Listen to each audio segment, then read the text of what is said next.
Test 1 2 3. Test test. Test 1 2 3. Test.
Carter Field. We're in East Texas, in Tyler, Texas, on the East Texas Fairgrounds. This is Dr. John Groth. Dr.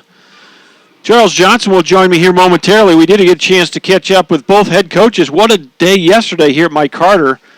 TJC puts it on the Cougars in game one, 14-0, and then Cougars turn right around and win game two by a score of 4-3. The Apaches only able to muster 3 runs in a complete 9-inning ball game. So talk about that as the day progresses. But let's talk to the head coaches in our dugout.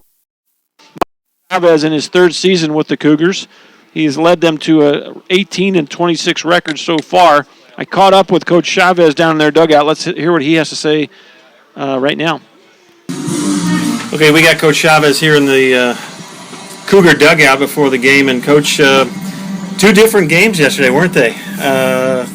Came out swinging the bats in that first game, they did. And, of course, Jonathan, he's been doing that all year. So it doesn't surprise us to see him do that. But then you got a great start from that left-hander, and I saw his confidence build. I just saw it in his body language. He went out for the 7th. He went out for the 8th. I said, this guy didn't want to come out.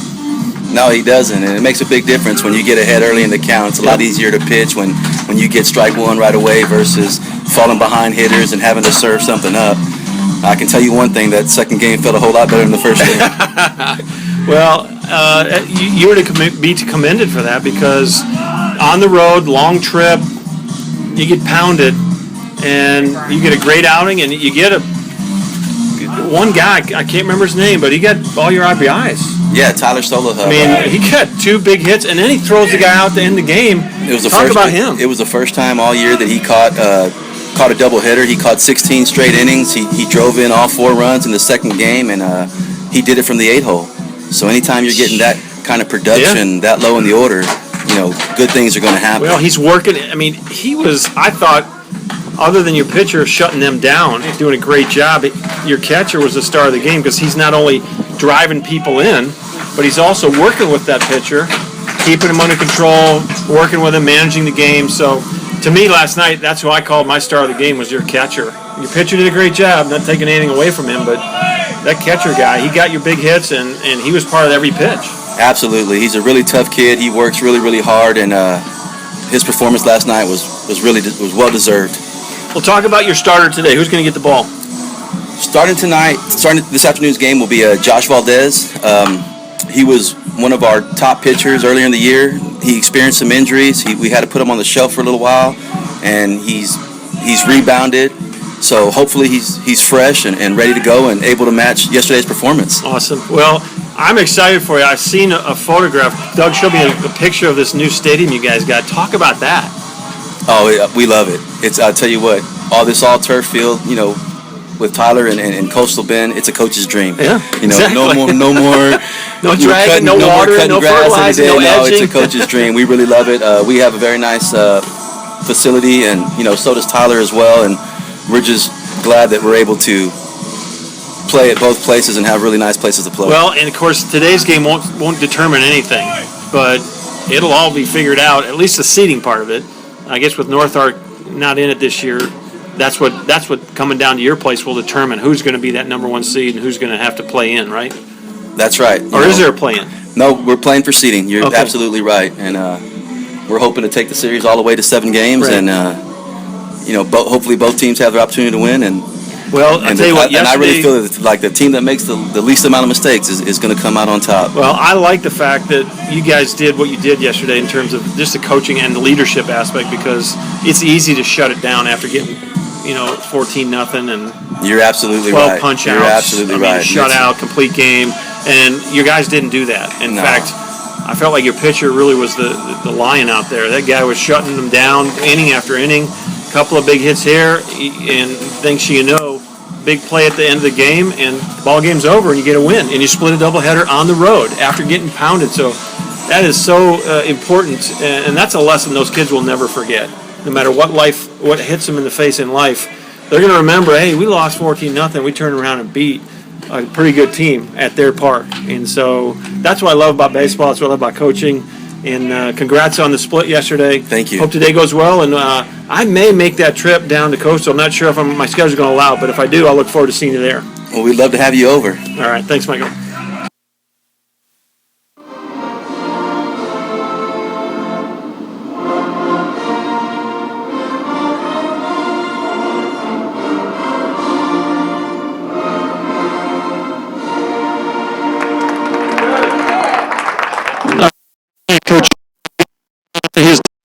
for the ball.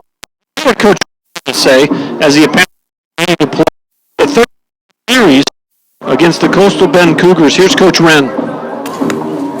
Okay, we got Coach Wren here, and Coach, let's talk about yesterday's doubleheader split with these guys. And Game 1, kind of a dominating effort from Jonathan, and you guys backed him up with a bunch of runs. Game 2, different story. Talk about yesterday. Yeah, it's one of those days where you wish you could have saved some of those runs in the first game, that you figure you might need in the second one. But, taking obviously, one of them. Yeah, exactly. Yeah.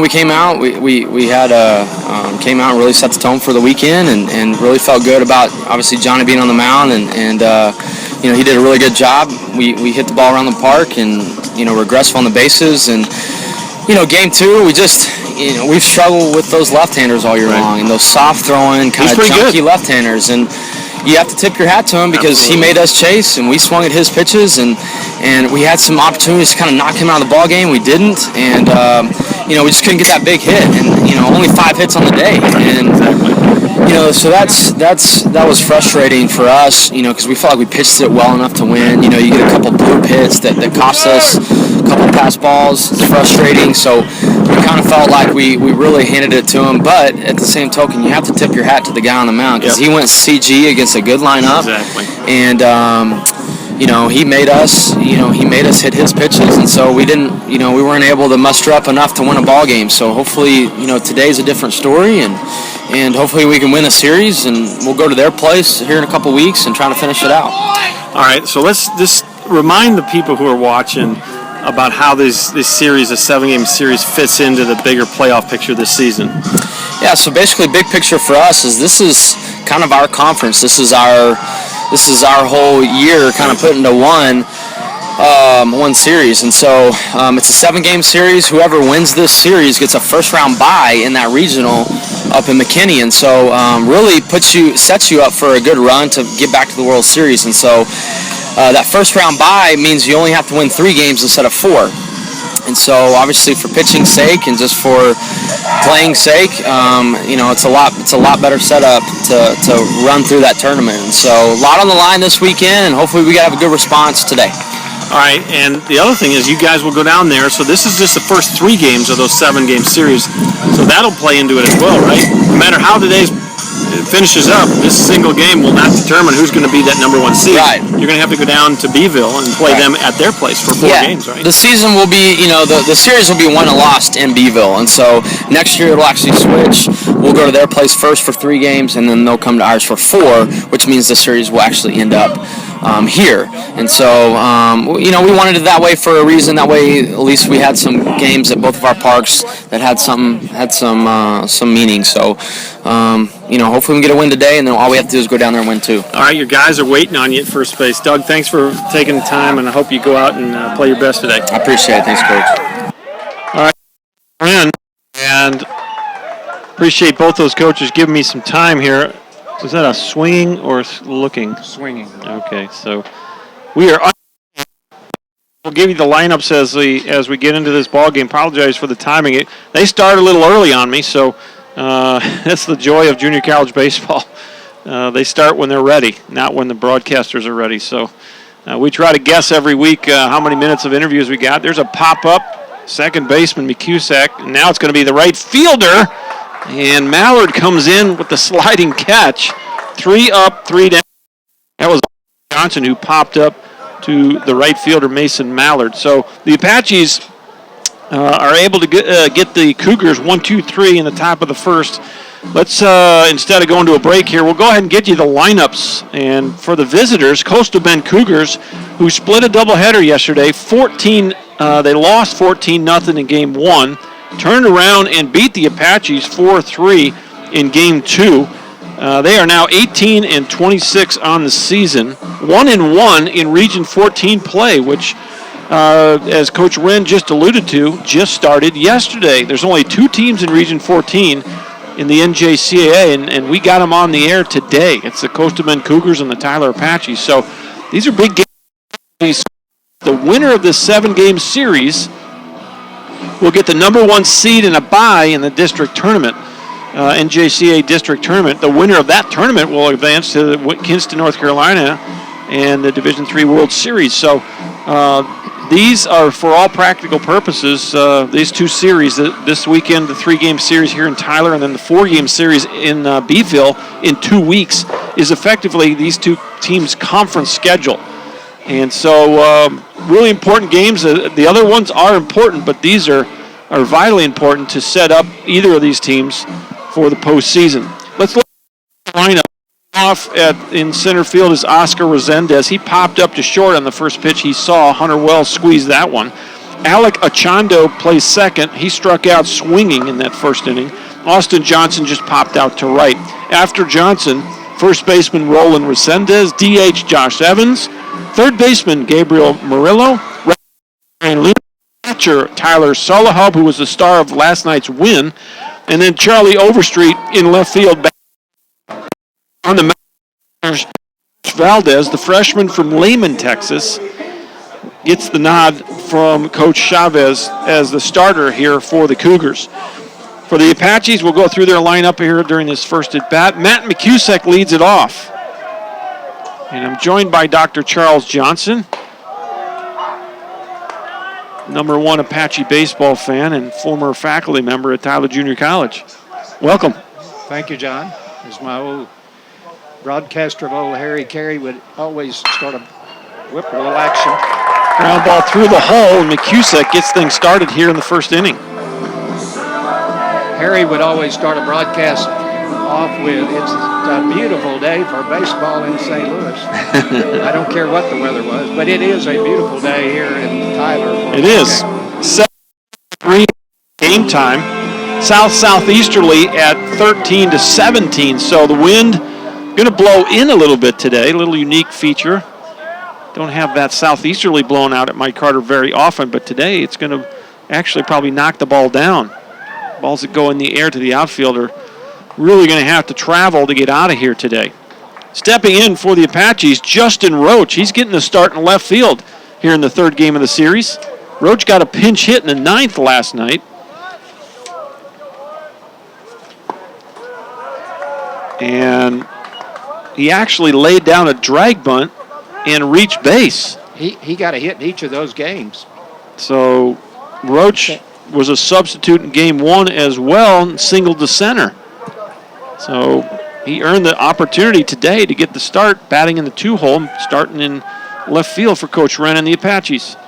1-0 count. Here's the pitch. Now time is called. Umpire stepped out just before Valdez came to home plate. Valdez on the year is 1-1 with a 4.26 ERA.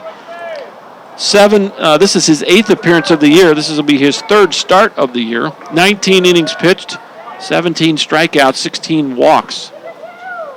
For the freshman from Lehman, Texas, Cusick takes his lead at first. Next pitch is in there, and we're even at 1-1. Runner at first, nobody out. Bottom of the first inning. Apaches got the Cougars in order. Justin Roach at the plate. Hunter Wells is next. He's playing short. Mallard in right. Trahan at first. Methvin the DH. Colton Whitehouse at third. Brenton Schwab behind the plate. And in center, Jared Pauly. There's your starting 9 for the Apaches. Ryan Cheatham already worked through a perfect first inning. He's getting the start for the Apaches. Cheatham 7-3 on the year with a 3.11 ERA. This is his 12th appearance of the year, his 11th start of the year. 63 2/3, 53 punch-outs, 21 walks. Ball gets away, and McCusick thought about going to second, but changes his mind. As Valdez keeping a close eye on Matt McCusick over at first base. Roach last night in that second ball game in the ninth laid down a beautiful bunt to put the tying run on base, and then that somewhat, I wouldn't call it bizarre, but an interesting play where he got thrown out at second at the end of the ball game. But he did his job. He got on. Well, the ball got away from the catcher, Solahub, and from my perception, my vantage point, I think that Roach did not get the best of jumps. He delayed just for a moment, and that's what ended up eventually costing him being out at the very second base. But Salahub threw an absolute rocket right to the bag. That pitch is fouled off to the right. And it's 1-2 on Justin Roach. Yeah, that throw had to be right on the second for it. Yeah, and in Roach's defense, where he was at first, that he might have been blocked by seeing exactly where the ball went. It just trickled away a few feet from home plate, but it was enough to get a jump, and I had just mentioned something on the broadcast about that very fact. And now Salah that caught in between first and second, and he'll reach second. So that's going to be a stolen base for McCusick. As the ball went in the dirt, Salahub picked it. McCusick had started towards second and got caught between first and second, and he will reach. Technically, that's going to be a stolen base. It appeared the Coastal Bend first baseman thought that McCusick was coming back to first. Yeah. Oh, he had him dead to rights, and if he'd have gone right at him, but he thought he was diving back into the bag. And I still think they had a chance if he had made a good throw, but would have been close, and so McCusick will get the benefit of the doubt and get the stolen base. Now the Apaches with a runner at second, and nobody out here in the first inning. Well, these games are really meaningful for both clubs, as the winner of the 7-game series will get not only the number 1 seed in the NJCAA district playoffs in the Dallas area. That's going to be, I don't know, I'm going to give him a pass ball here. I thought he should have caught that. Not a super easy pitch to catch, but so a stolen base and a pass ball, and McCusick reaches third base. 3 balls, 2 strikes, nobody out.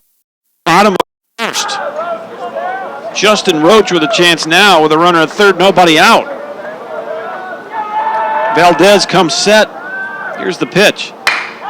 This is in and is caught out in left field by Charlie Overstreet, and McCusick comes home to score the Apaches' first run of the day. Sac fly and an RBI, and the Apaches take an early 1-0 lead.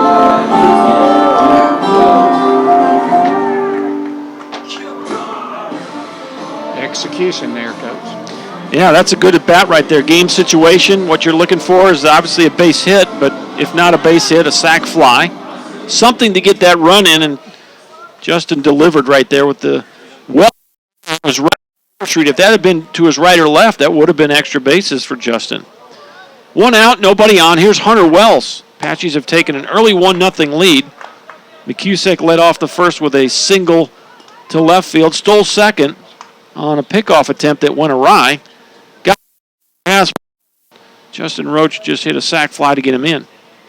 Here's the 1-0 pitch. Little chopper up the middle and back second Chondo, but can't get it to first in time. It's an infield single for Hunter Wells.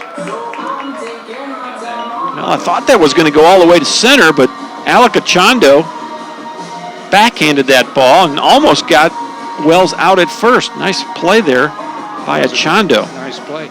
Wells was 4 for 9 in the doubleheader yesterday, and he started off with a base hit here. There you go. 5 for 10. He's batting .500 against the Cougars this weekend. Definitely going to boost his average. Well, stepping in now is the cleanup hitter, Mason Mallard.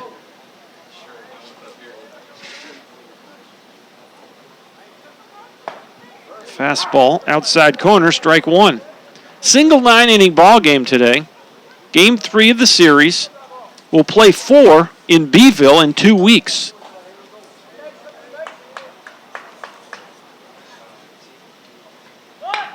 Drag bunt by Mallard right back to Valdez. He'll fire on and get the quick right fielder, Mason Mallard, on the 1-3. So he tries to drag bunt his way aboard, and that's a productive out either way. Wells goes to second. Now you got a runner at second. 2 outs. And here's the big fella. Does that count as a sacrifice? No. It does not count as a sacrifice. No, that was a pure drag. But I don't believe I wouldn't have scored at a sacrifice. I don't think I would have. Apaches lead 1-0. Trahan at the plate. Got to be careful here. Trahan was 3 for 5 yesterday in the doubleheader with 5 RBIs. That's why you got to be careful. You got a base open. If I'm Mr. Josh Valdez, I'm thinking very carefully about where these pitches are coming. 0-1 to Trahan. That ball's high to right field. Looks like it's going to stay in here. Trey Luna drifts back, makes the grab for the third out. F9 if you're scoring at the house, but the Apaches get 1 run on 2 hits. They leave a guy on. And we'll go to the second. Your new score from Mike Carter, 1-0 Tyler over Coastal Bend. Back to Apaches.com.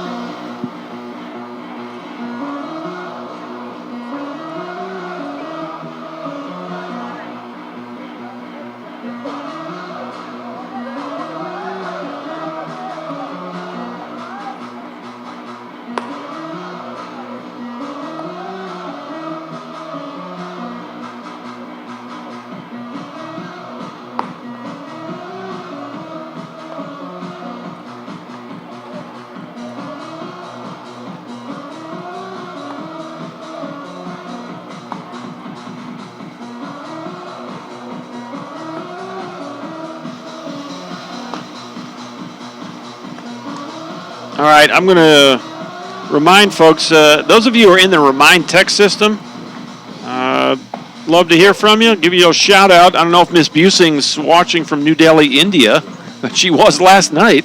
It was 7 in the morning when she was watching that game. But anyone you're watching out there, if you're already in that Remind system, shoot me a note. Love to give you a shout out. Beautiful Sunday afternoon here in East Texas. Again, 77 degrees, partly cloudy skies. I don't believe we have any chance of rain here today. And if you're a Beeville, we actually, or if you're a Coastal Bend Cougar fan, love to hear from you.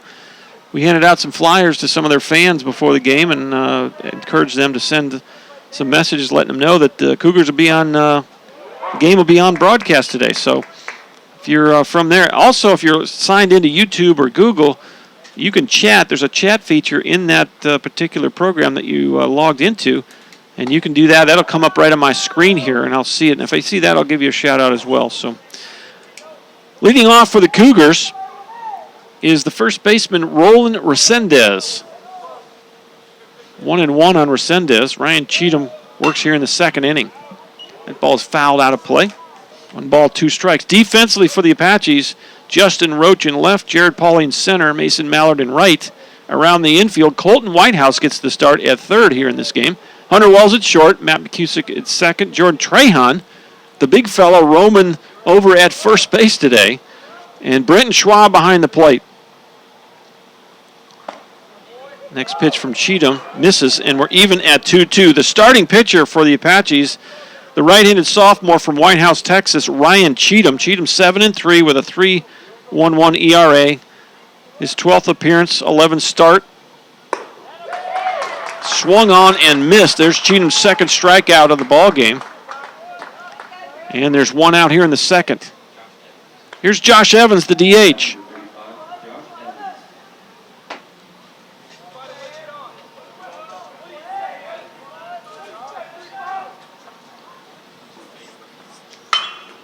Pop up, left field. Roach, and now it's going to be Pauly calling him off. And there's quickly 2 outs here in the second inning. F8. Here's Gabriel Murillo. Cheatham now at 13 pitches. And that bodes well for the Apache pitching staff and for Ryan. Keep that pitch count manageable.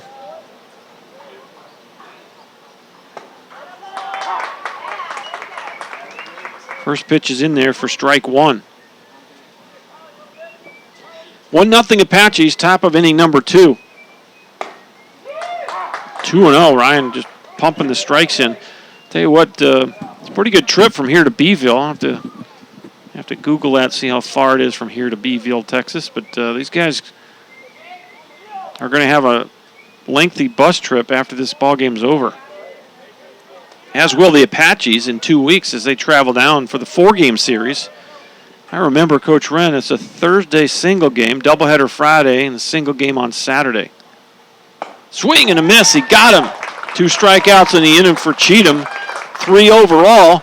The Cougars go in order in the second. Will go to the bottom half of inning number 2. The score remains Tyler 1, Coastal Bend 0. Back in just a minute.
All right, we've heard from the Masatos.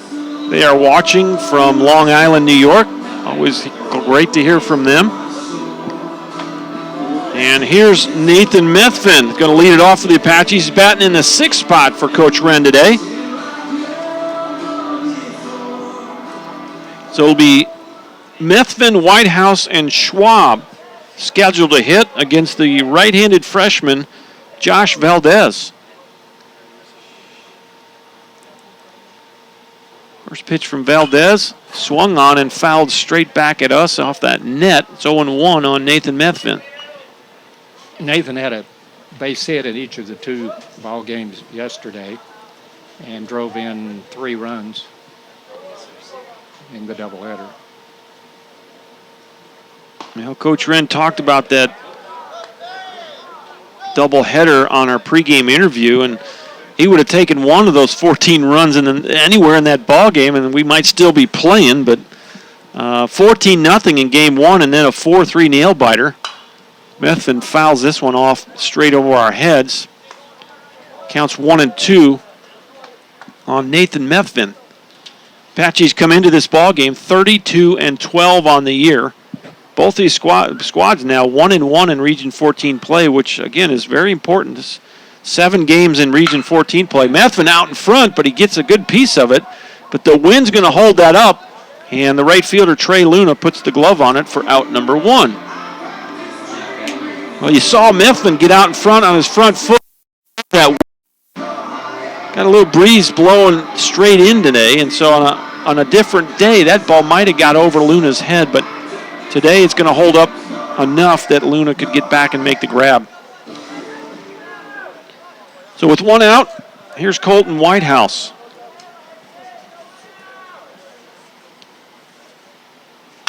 First pitch swinging, fouls it off to our left, and these lefties, he's got to stay away from the Camry. That's going to, I think that got out of the ballpark.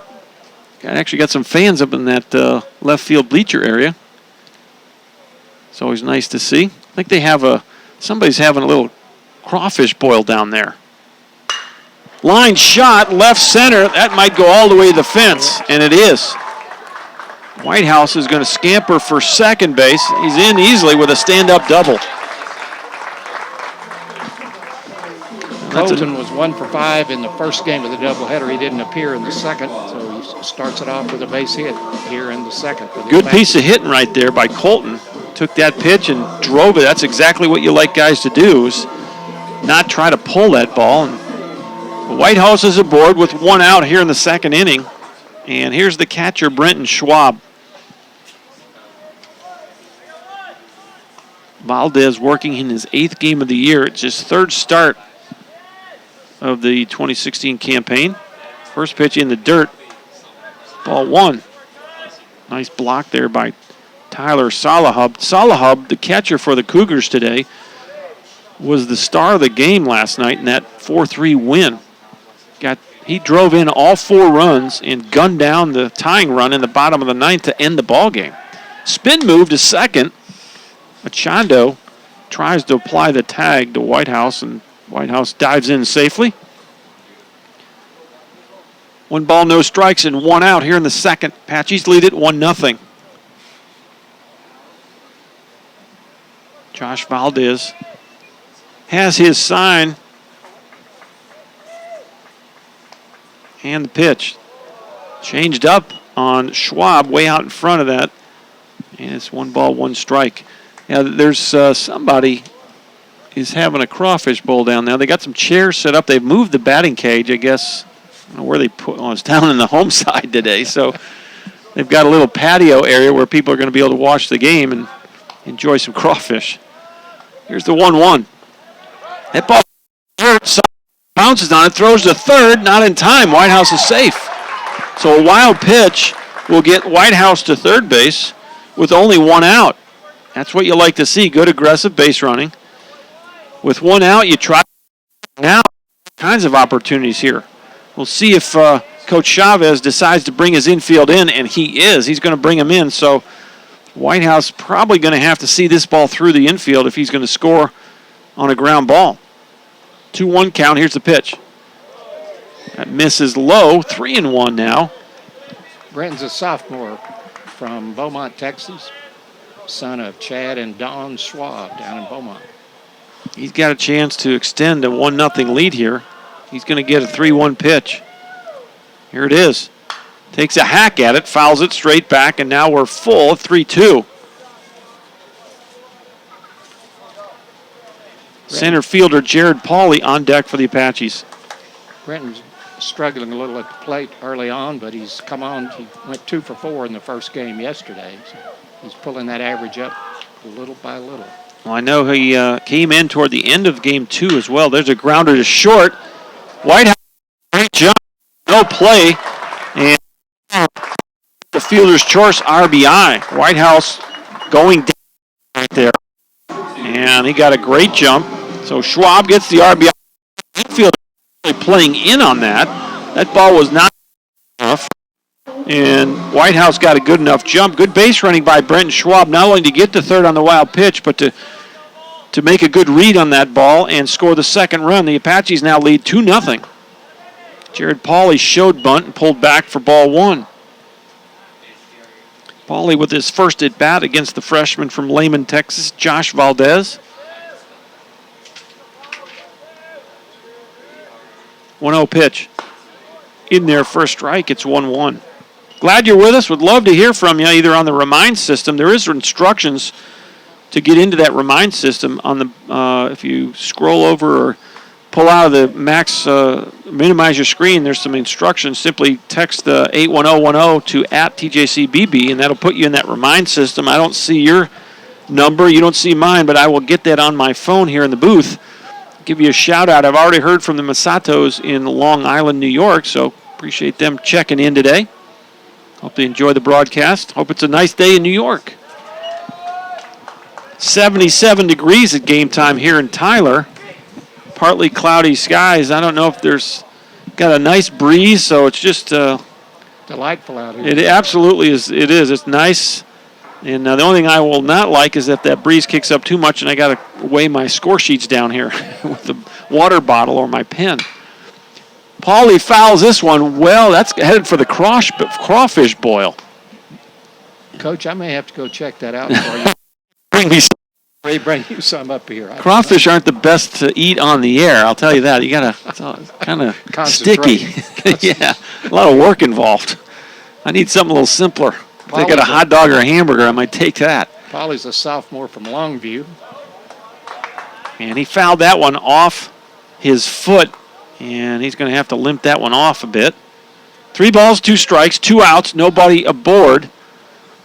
Coach Wren engaging third baseman Gabriel Murillo over there. Jared came into today's game batting .311 for the season. Good production out of that 9 position. He's been down there for a while. And ground ball. Shortstop's got it. Johnson catches it on one hop. Fires it over to Resendez for the final out of the inning. So a couple of 6-3s end the inning, but the first one is an RBI off the bat of Brenton Schwab. And your new score for Mike Carter, 2-0 Apaches. Back in just a minute.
And welcome back to Mike Carter. Appreciate the information from Mr. Lawhon. And we'll try to keep an eye on the audio. From our end of it, we're seeing a pretty solid audio feed. But we'll continue to try to make sure we're getting you some good pictures and some audio to describe what's happening here in Tyler. That ball's fouled out of play. That's back behind that big bleacher section where we got some families that have congregated. Anticipating some crawfish, I'm guessing. No balls, 1 strike. Little looper into left field. Justin Roach comes in and makes the easy catch for out number 1. Being an F7. And Ryan Cheatham has faced 7. He's retired 7. He's got 3 strikeouts in 2 1/3 innings. Started the inning with 16 pitches, so he's been very efficient so far. Stepping in for the Cougars, star of the game last night in the 4-3 win for the Cougars, Tyler Salahub, the catcher. Salahub, a 2 RBI double, his first at bat, and a 2 RBI single in the 6th inning, and that was the difference. Cougars end up winning 4-3, and Salahub not only drove in 4, but he fired out and threw a rocket to second to end the ball game. And he threw out, who did we say that was? That was Justin Roach at second base. Mm-hmm. Roach had laid down a bunt and reached first base, and on a 2-out ball that got away from Salahub just for a moment,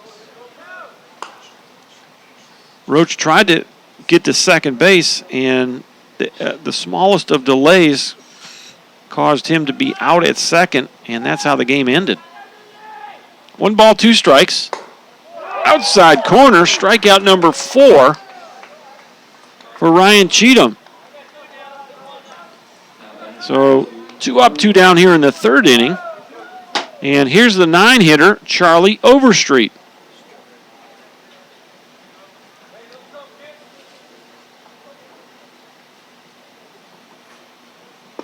Overstreet with his first look at Ryan Cheatham. The first pitch misses for ball 1. You remarked in the last game that Cheatham was on the mound, how he didn't spend a lot of time messing around. He got the ball and ground ball up the middle. McCusick back, gets to his feet, fires the first. Nicely done there.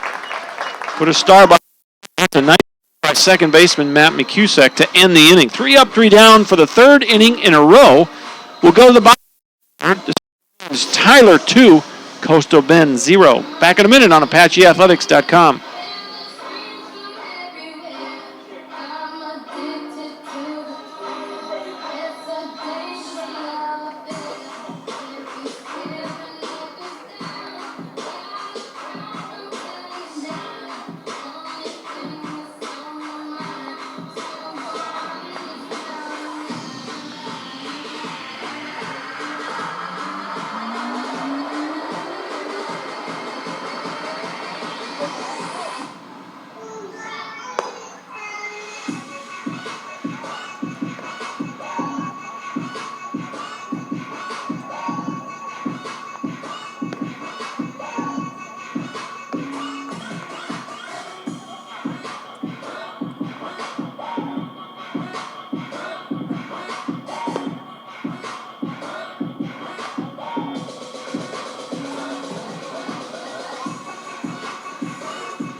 Welcome back to Tyler, Texas. Dr. John Groth and Dr. Charles Johnson on the play-by-play in color for you today.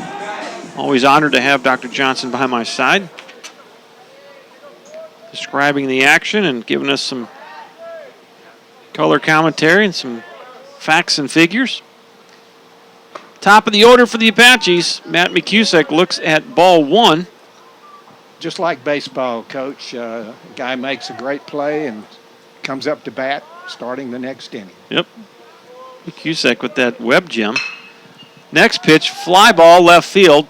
Shouldn't be a problem for Charlie Overstreet, and he puts the glove on it for out number 1. Apaches lead at 2-0. They've tallied single runs in both the first and second innings. And stepping in for the Apaches is left fielder Justin Roach. And Roach laid down, or actually hit a sac fly. McCusick had reached third base in the first inning, and Roach was able to drive a ball, well hit to Overstreet, and McCusick scored easily. I noticed third baseman of the Cougars is pulled in a little bit. He remembers that bunt last night that Roach laid down. Yeah, he's even with the bag. First pitch was a strike. It's 0-1. Takes something off of that. Right over the heart of the plate. Quickly 0-2 on Justin Roach. Roach with an RBI. Roach actually leads the club at a .462 average. 2 doubles and 2 RBIs on the season. Next pitch sails high. Now that was actually going into yesterday's doubleheader. You may have an updated number on Justin. I don't know. Justin started today at 5:33. There you go. So 70-point boost into his average yesterday. He was 2 for 2. Yeah. On the season, going into yesterday's game, Justin was 6 for 13 on the year. So early on in those numbers, it's a little easier to boost that average. Right. 2 balls, 2 strikes, 1 out. Here's the pitch. Little nubber to second. Ochando is up with it and makes the play for the second out. 4-3 if you're scoring at the house, and that's going to bring shortstop Hunter Wells to the plate. And going into yesterday's game, Wells 356. Well, where did it go from there? It went up to 361 entering today's game. All right, so he boosted it 5 points. I think normally what the Apache coaches do after these weekend series, Coach White will get on the computer and update the stats. So Dr. Johnson has done that manually. I'll give you the numbers as before the doubleheader, and he'll give you the updated numbers. He's got chicken scratch all over a stat sheet over there. I'm impressed. 1-0 pitch, grounded inside the bag at first. Nicely done. But Hunter Wells will beat that out. Resendez dove, made the play, and didn't have time to get to first. He flipped it over to Valdez, and Valdez could not win the foot race with Hunter Wells. That'll be an infield single, 1B3. It appeared to me that the pitcher didn't break immediately for first, and then when he hesitated for just a moment, he was just a tad late. Well, what you do as a coach is every time that ball's to your left, you just take off running. Doesn't matter, and if you're not needed, you shut it down, but kind of an automatic reaction, and the slightest bit of delay may have cost Coastal Bend the third out of the inning. Wells is aboard with 2 outs. Here's Mason Mallard. Mallard tried to drag bunt his way on last time and bunted the ball right back to Valdez on the mound, and he was able to make the play. 2 outs and a runner aboard. Apaches lead it 2-0. Bottom of inning number 3. There's the next pitch from Valdez. And Mr. Umpire is going off the plate today. Both pitchers are taking full advantage of an extended strike zone away from those right-handed batters. Mason came in to today's game at a 364 clip. So he bumped it up by 14 points yesterday. I would imagine in a 14-0 game, most of the averages would have gone up yesterday, even despite the fact that now the runner's going, the pitch out is there, and you got Wells in a pickle. And they'll get him. That's going to go 2-4-3 on the caught stealing. So 2-4-3 in the caught stealing, and that's going to end the inning. And that's a pretty good cat and mouse game there by Coach Chavez. They pitch out, and they actually get Hunter Wells as he was off with the races. And that'll end the inning. We'll go to the fourth. The score remains 2-0 Tyler.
Welcome back to Mike Carter Field. We are right next to the Tyler Rose Garden in the western part of Tyler, Texas, about a mile or so inside the loop off of Front Street.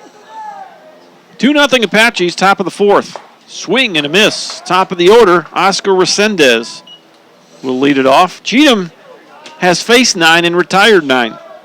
Resendez grounded out to short, he popped up to short his first time up.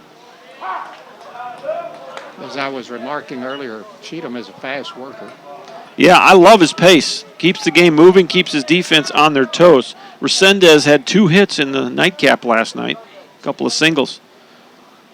0-2 pitch outside, 1 ball, 2 strikes. I'm catching a whiff of something, Charles. I don't know what it is.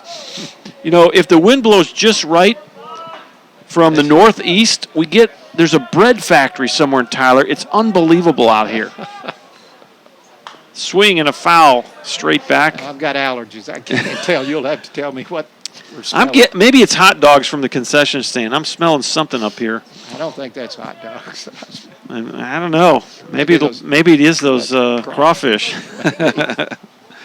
No balls and 2 strikes. Pitch misses low. 1-2 on center fielder Oscar Resendez.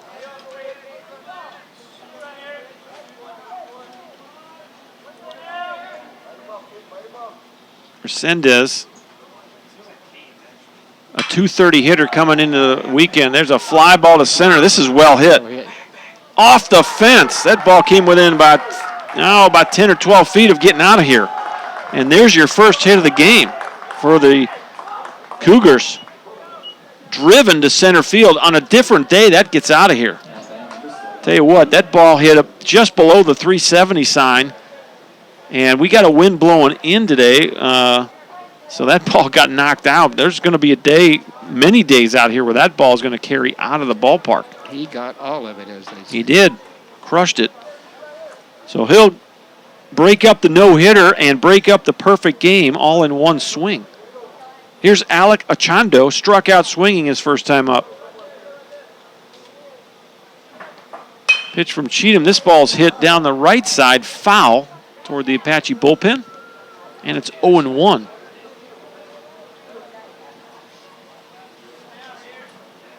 As a manager coach yourself, Dr. Groth, you'll appreciate a little story I heard.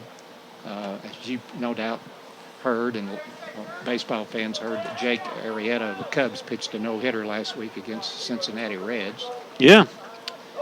I'll continue here in just a moment. Push bunt. Right back to Cheatham. He'll have nowhere to go but first, and he'll throw over. What is the big guy doing? Just step on the bag. Golly. Making it interesting over there. Jordan Trahan. That's going to go 1-3. So Achando moves the runner over to third with 1 out. Anyway, the Cubs scored 16 runs that game to back up Arrieta's no-hitter. Be curious to know, that's a little bit of trivia that some of our folks might be able to get back to us on. What's the highest score for a no-hitter? That's got to be one of the, That's probably one I would think, one of the highest ones in Major League history. Anyway, Cubs manager Joe Madden in his press conference after that game. After the game, he let off his press conference facing the media with, "Well, folks, how'd you like that managing job?" Not much to do with a no-hitter, and that's kind of how Coach Wren approached his interview this morning. Ground ball through the hole, and it's 2-1. RBI single for Austin Johnson. And the Cougars coming right back here in the fourth inning. RBI single for Johnson. Resendez comes home with the Cougars' first run. Yeah, Coach Wren was talking in the pregame interview, and really sometimes you just tip your cap. You know, you just tip your cap to the opponent, because last night's starter, Kyle Kieschnick, what a great job he did. And holding this Apache offense to just 3 runs over 9 innings. Complete game win. Fouled off, straight back over our heads. This is Roland Resendez, the first baseman. Resendez struck out swinging in his first at-bat today.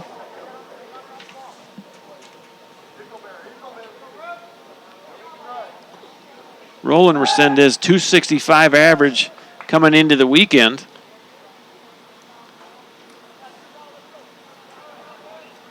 Three doubles. Resendez has 4 homers and 25 RBIs on the year. For the Cougars, 1 ball, 1 strike, 1 out. 1 run is in for the Cougars already. Leadoff double off the center field fence by Oscar Resendez. And they bunted him over to the third base. And a line drive single into left field by Austin Johnson tallied the first run for the Cougars here in inning number 4. Johnson's at first, and Cheatham trying to keep him close over there. I guess that's the way you coaches would draw it up, right? Lead off with a double, sacrifice him to third, and then... Absolutely. It's good game management right there by Coach Chavez. That's right. You know, a lot of coaches will lead that guy out at second, hoping you get something to get him in. And the single might have scored him, but you know what? I like the idea of moving him to third. Now you got a lot of the ways you can get him in. Doesn't have to be a base hit. Swing and a miss. Count goes even at 2-2. Some coaches, I always like that. You know, you always want your base runners to try to get to third with less than 2 outs, and that's exactly what Coach Chavez did after the leadoff double. Went ahead and sacrificed one of those outs, moved his runner to third, and got a big hit from Johnson. And now they got a chance to get more runs. Got a runner at first, only 1 out. 2-1 Apaches lead. Top of the 4th inning. This is a 9-inning ball game. Ground ball, third base side, going to go foul. And we'll stay at 2-2. I didn't realize or had forgotten that Arrieta of the Cubs is a Plano East high school graduate and pitched collegiately at TCU. Okay, so he's a Texas guy. It's always nice when the good guys do good. I'm not too happy that he did it against the team I played for, the Reds. Oh, I forgot about that. It's all right. I never made it to the majors, I'll check your Cleveland Indians score here in a minute. All right, there you go. Now you're speaking my language. I have heard from the Masatos. They said it's 60 and sunny with the breeze. Said the beach was beautiful this morning. So ground ball, third base. Colton Whitehouse fields it, throws to second for 1, relay to first, almost got him. Resendez does not run well. Oh, wait a minute, they're going to call... I think they're going to call an automatic double play. The base runner at first base that slid into second evidently made too much contact with second baseman Matt McCusick. So that's going to go 5-4-3 on the double play, and that'll end the inning. We'll go to the bottom of the 4th. The score, 2-1 Apaches.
And welcome back to Mike Carter Field. Beautiful day in East Texas for baseball. Got a single 9 today. Dr. John Groth with Dr. Charles Johnson. For the Apaches, it'll be Mason Mallard leading it off here in the 4th inning. Ground ball, first pitch. Nice play over there by the third baseman Murillo. That was a hot shot. Murillo handled it. 5-3 if you're scoring at the house. And that'll bring Jordan Trahan to the plate. Flew out to right field his first time up. After falling to the Tigers yesterday 10-1, the Indians have a 5-2 lead in the fifth over the Tigers There you this go. afternoon. Well, we had the Detroit matchup on Friday night. The Cavs were playing the Pistons. Exactly. And I think the Indians won Friday 2-1.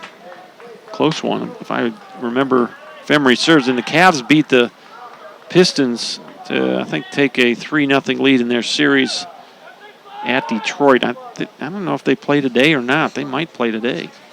Not sure. Have a chance to close that out. Off-speed pitch, and the big guy is way out in front of it. 0-2 on Jordan Trahan.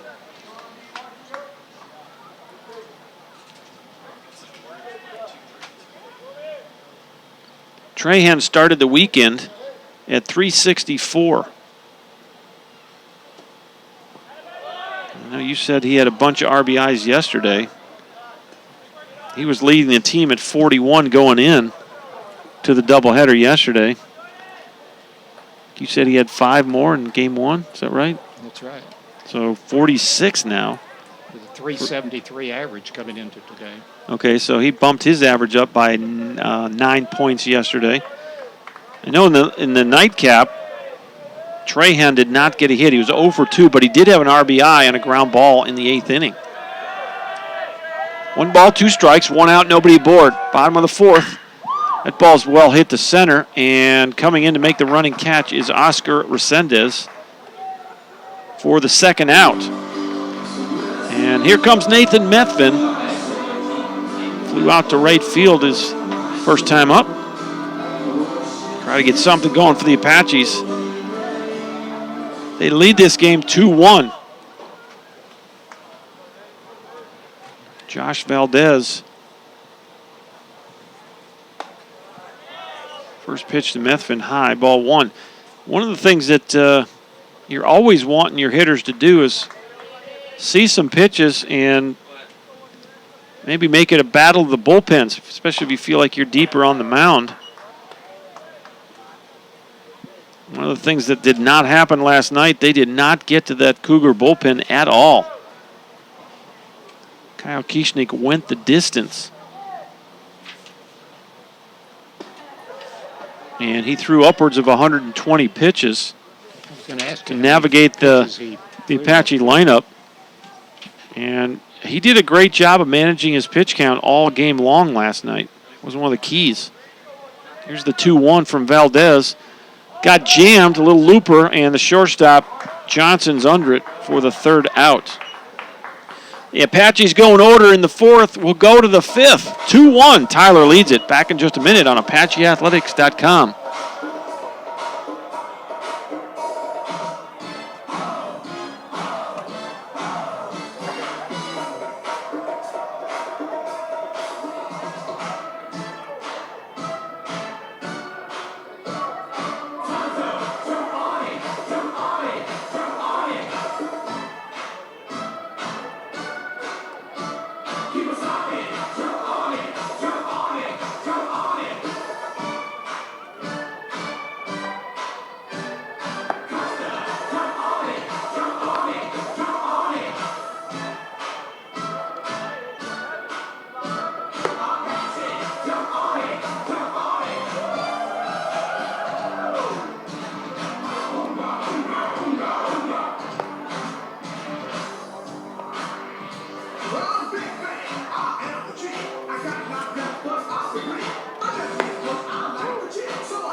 Welcome back to our field. And the Cougars bat here in the top of the 5th inning. They trail 2-1.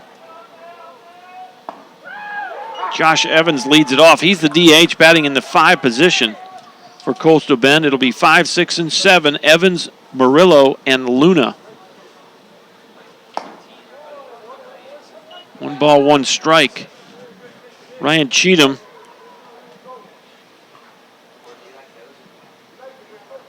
started the inning at 42 pitches. Look, that's a line drive right into the bleachers. So I'm getting my information from New York. The Masados just somehow they've got a text message chain, I guess, with some of the parents. The Crawfish Bowl down in the left field area is a fundraiser for a summer camp. Ground ball inside off the back into left. Evans is going to race around first, and he'll chug into second with a stand-up double to lead off the 5th inning. Right off the bag. Whitehouse dove, but that ball hopped over him. He might have had a chance to knock it down. Not sure he would have been able to make a play, but that ball bounced right off third base, and I'll just tell you, that reminds me of perhaps the one of the more important hits in Apache baseball history on this field. Billy Donahoe, championship game of 2007. There's a ground ball through the hole, and back-to-back hits to lead off the 5th for the Cougars. They got runners in the corners, nobody out. Billy Donahoe hit a ball off that third base in the championship game against Joliet that really broke that game open for us. I actually recall that. And I was coaching third, and I was, 10 feet from where that, and I was the happiest guy on the planet when that ball hit that bag and hopped over to the third baseman's head. Apaches lead at 2-1, but the Cougars coming back here in the 5th. Here's Trey Luna. Luna, the right fielder, flew out to left in his first at-bat in this ball game. He was 0 for 4 in last night's ball game. Did score a run, though. He reached on a pass ball after striking out. That ball's headed toward the Camry. Oh, my goodness. That went right through the tree where I park. All right. I didn't hear a crashing noise, so. I think you're fine. That was the closest we've had all year. These lefties kill me, man. Ever since you told people where your car is, I think. Yeah, maybe that's what it is. There's a pickoff, almost picked him off. Trahan thought he might have had an out over there on the pickoff. That's Gabriel Murillo, and he just did get back safely. We have 3 umpires today, and that's helping the cause. You got a set of eyes right there on that play. 1-1, nobody out. Here's the pitch.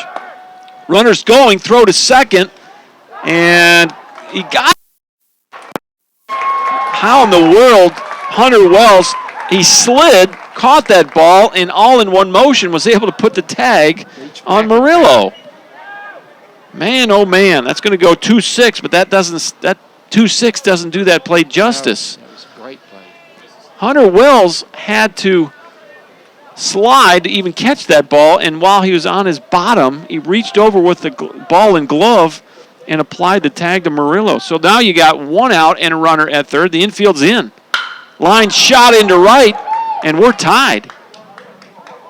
Luna just drilled that ball through the hole in the right side, and it's 2-2.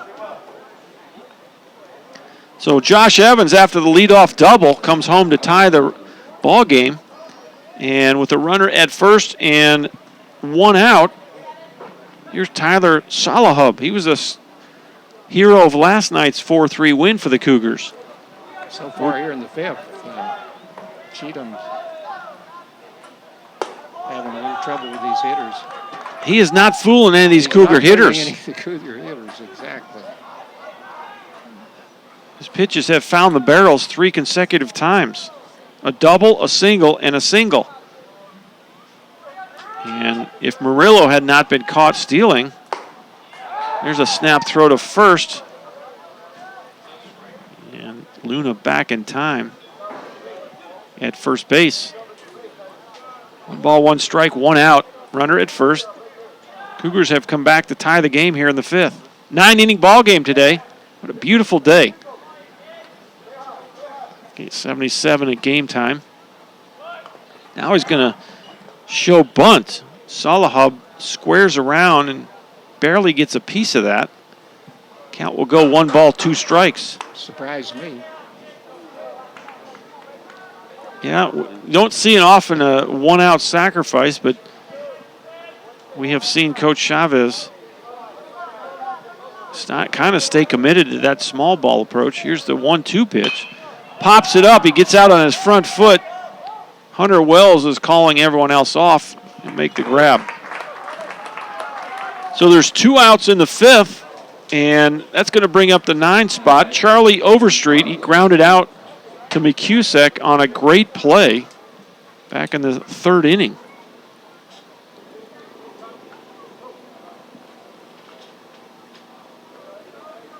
The Apaches can get out of this inning with just 1 run. They were fortunate after 3 straight. Yep, that's a wild pitch and gets away from Schwab. Luna will scamper down to second on the wild pitch.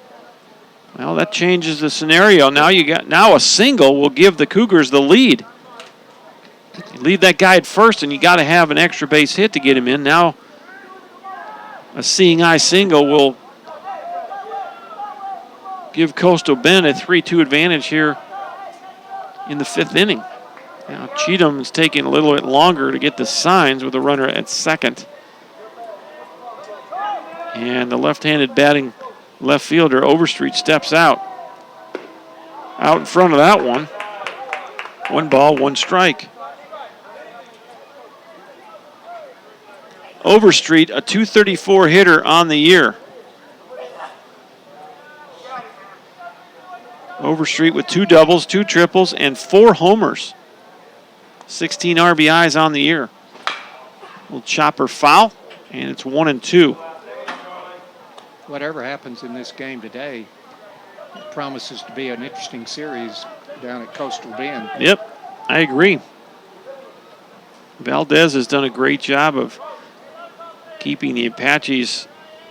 So far, he's scattered 4 hits, only giving up 2 runs. This game resembles last night's game. Certainly does. Swing and a miss, got him to chase. And that'll end the inning. And for Cheatham, it'll be strikeout number 5 of the day. We'll go to the bottom half of inning number 5. Your new score for Mike Carter. We're back where we started. It's 2-2.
Well, I don't think they're serving crawfish just yet, but sure do have a lot of families out here.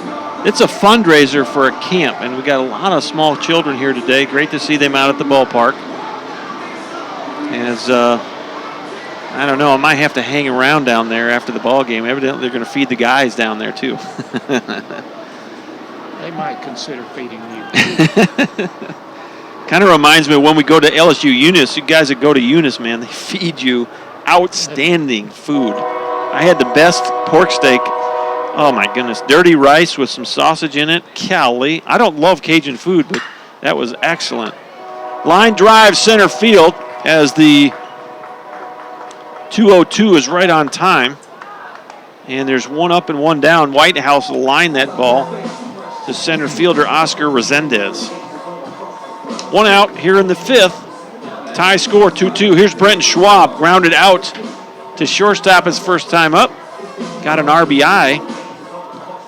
Some good base running from Colton Whitehouse. Got a good jump on a slow hit grounder to Austin Johnson at short. He had to go to first base instead of coming home. He was actually playing in as Coach Chavez brought his infield about halfway in. They didn't come all the way in.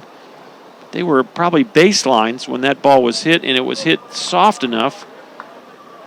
And Whitehouse got a good enough jump at first that he was able to score the Apache's second run. That was back in the second inning. We're in the bottom of the fifth currently. 1 ball, 1 strike, 1 out on Brenton Schwab. Apaches are putting the bat on the ball, but it seems to be right at the defensive players in this little streak here the last 2 or 3 innings. And that's the way the game goes sometimes. And whereas that last inning, the Cougars found holes. Well, here's the danger in that 14-0 game is that you kind of get a little bit comfortable as that ball's driven high and deep way out of the ballpark in left field. Foul. And that heads toward the maintenance area, that never to be seen again. So it's 2-2 on Schwab. 1 out, nobody out. Nobody on base here. Bottom of inning number 5. Ground ball at third base. Murillo fields it, throws across, got him. 2 up, 2 down. 5-3 if you're scoring at the house, and here's the 9 spot, Jared Pauly. Pauly grounded out to short in his first at bat.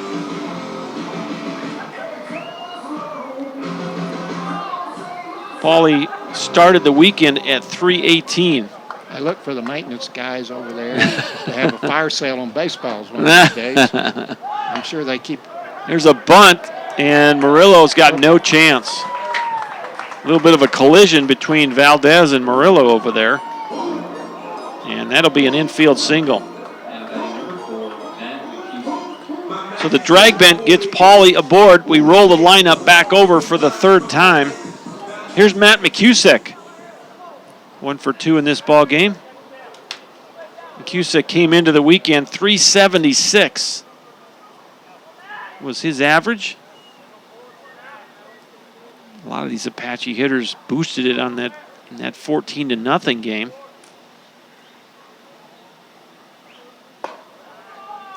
First pitch to Matt, misses, ball 1.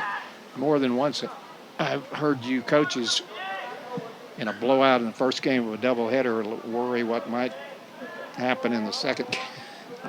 You know, that's the thing you got to be careful of, and that was what I was getting to here a moment ago. As nice as it is, there's a pass ball. Salahub missed that one. That's his second pass ball of the ball game. Pauly will go down to second with 2 outs.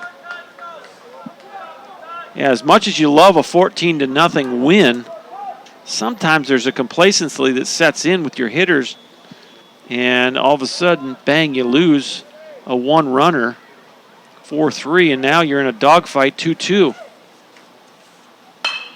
Line drive, 1 hopper to third base. Murillo catches it, throws it across. That's the inning. We'll go to the 6th. We're still tied at 2. Back in just a minute on ApacheAthletics.com.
Welcome back to Mike Carter Field.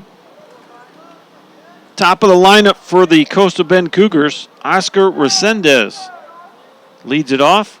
Ryan Cheatham fires pitch number 60, and it's a swinging strike. Resendez popped up to short, doubled off the wall his last time up. That was the first hit of the game for the Cougars. Line shot just foul. As Resendez swinging that stick. Good sized guy here, center fielder. Kind of tall and lanky. Put a charging one his last time up. 0-2 pitch.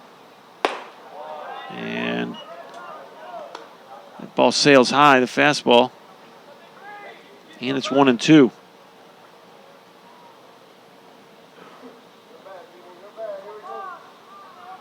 And the pitch.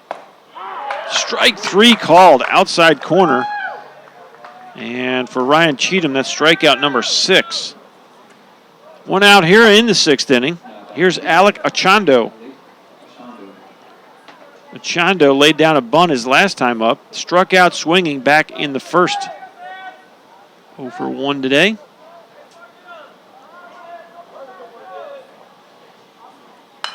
And that ball's fouled straight back over our heads. 0-1.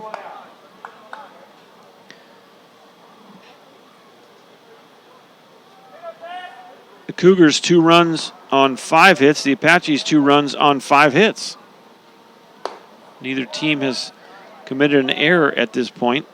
Cheatham now with 65 pitches. He's been pumping a lot of strikes. 46 strikes, just 19 balls. Swing and a miss. Chondo swings through the breaking pitch, and it's 1-2.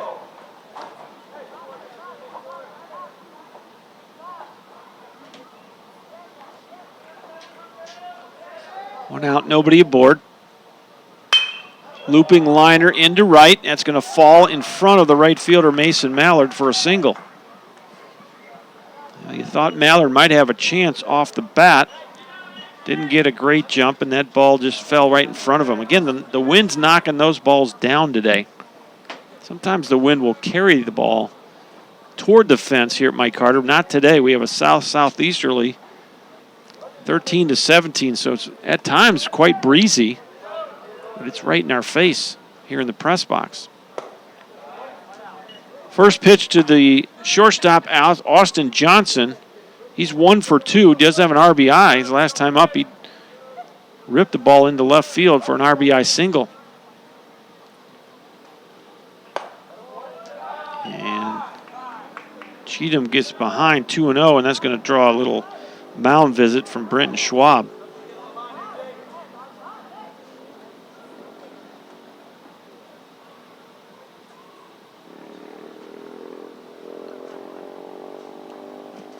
We're tied at 2 in the top of the 6th inning. This is a 9-inning ball game.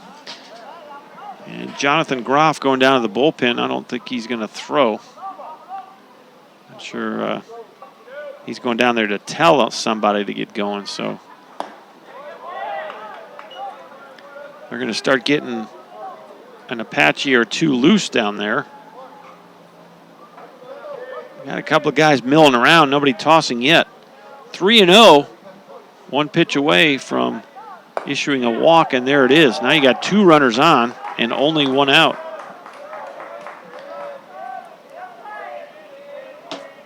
And for Cheatham, that's his first walk of the day. That's going to draw a visit from Coach Chad Sherman.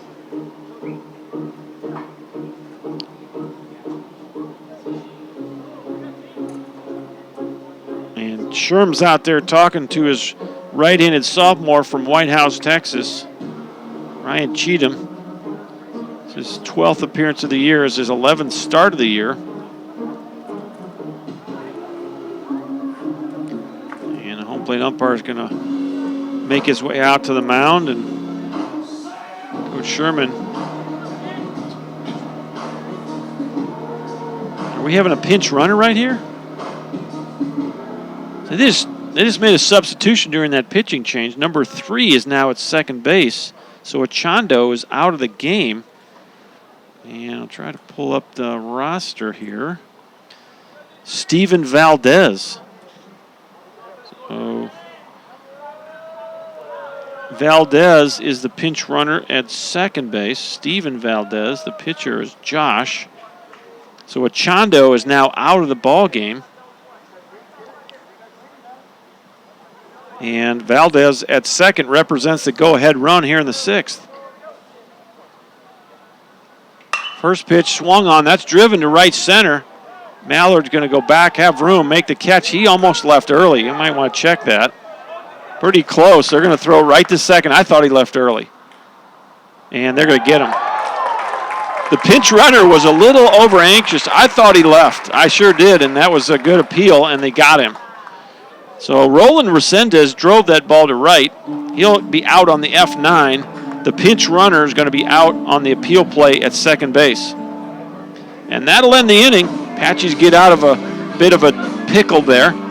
We'll go to the bottom of the sixth. Still 2-2. Back in just a minute on ApacheAthletics.com.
Welcome back to Carter World 2. We go to the bottom of the sixth. 2, 3, and 4 for the Apaches. Justin Roach will get his third plate appearance against Josh Valdez. Valdez has done a nice job. He's pitched 68 pitches here.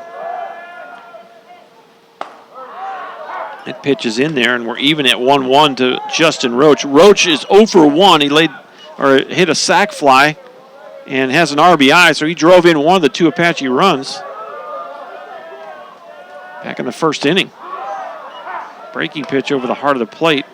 It's 1-2. I'll tell you what, you got to tip your cap to not only Kyle Kieschnick last night, but Josh Valdez. After giving up single runs in the first and second, has put 3 donuts on the board and only allowed the Apaches 5 hits through 5 innings. Team that had 16 hits in a 14-0 win in Game 1 yesterday. Breaking pitch misses outside. 2 balls, 2 strikes. Nobody on, nobody out. Bottom of the sixth. We are tied at 2.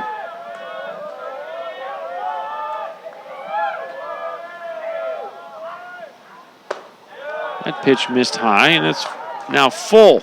3-2.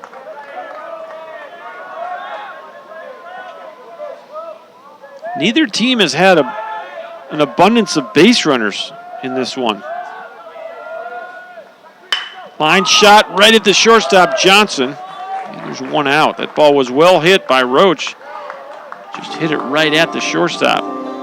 There's another line drive out.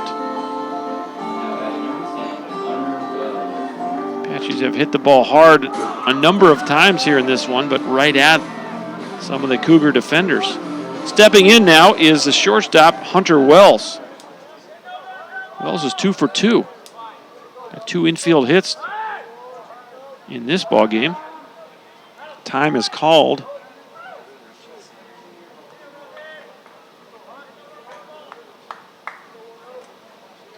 by the home plate umpire, and Hunter Wells had asked for time, and he granted it. Here's the pitch from Valdez. That ball's fouled well into the parking lot back behind us. Tyler Rose Garden right behind us. Harvey Convention Center is also behind us. There's a large parking lot next to the Convention Center. And Rose Stadium off to our right behind us. So we are on the East Texas Fairgrounds. Beautiful facility. This facility built back in 1938. Historic Mike Carter Field, an original WPA project, and was renovated in the late 80s and early 90s. And, of course, the last year it's been upgraded with the new field turf. And they redid the dugouts a little bit, fixed them up, redid much of the fencing around the ballpark, just the field part of the ballpark. And just a great venue. Stadium seats about 4,000 fans. Bleacher seating and chairback seating throughout the ballpark. Here's the 1-2 pitch. It's going to be fouled just over the net, ricocheting around the beams here under our press box.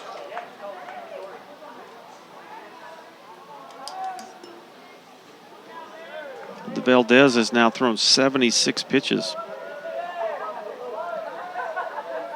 1-2 count with one out to Hunter Wells. And the pitch just misses outside.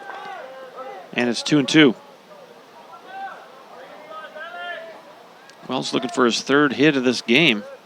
Mason Mallard stands on deck for the Apaches, wearing their cream-colored unis today with a black trim. Tyler on the front. Cougars wearing that royal blue top with the white pants. Kind of looks like the Kansas City Royals. Ball fouls out of play. Got the royal blue caps and the royal blue stirrups today. A little more traditional look. Last night they wore the powder blue pants. I don't know, did they have the same tops last night? You guys remember? Same tops. Yeah, they had the powder blue pants. And this will date me, but we actually, when I played at the University of New Orleans, we had total powder blues, tops and bottoms. I don't know if we ever wore the powder blue pants with any other top, but here's the 3-2. Looping fly ball, center field. Resendez comes in and makes the underhanded say-hey Willie Mays catch. That was pretty casual right there. And there's 2 outs. So Wells is out on the fly ball to center field. And here's Mason Mallard, the right fielder. Mallard tried to lay down a drag bunt in his first at-bat, grounded out to the third baseman last time up, 0 for 2. First pitch to Mallard misses low and in, ball 1. Well, now we got a right-hander tossing in the Cougar bullpen, so maybe thinking about making a change here. Apaches have had a couple of guys up in their bullpen. No one, doesn't look like anyone's heating it up right now. I thought I saw Groff indicate a left-hander to get ready, but nobody's tossing at the moment. Now we're 3-0 on Mallard. And Salahub's going to go out there and take the slow walk out to the mound. Try to encourage the right-handed freshman from Lehman, Texas, Josh Valdez. He's gone the distance, 84 pitches now, so he's closing in on 100. Maybe why we've got the right-hander down in their bullpen. 3-0 pitch. In there for a strike, 3-1.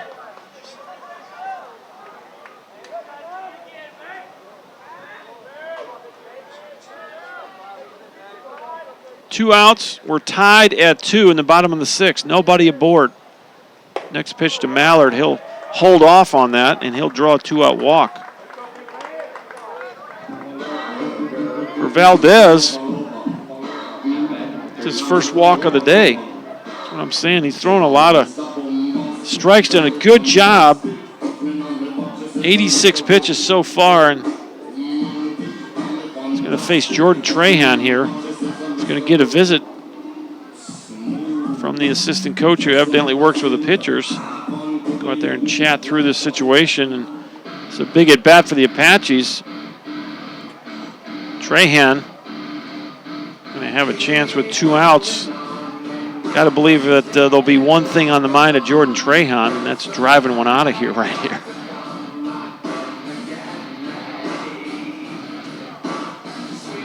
It's going to be hard to do, though. That wind is blowing in today, so Trahan capable of getting one out of here today, but we'll see what happens.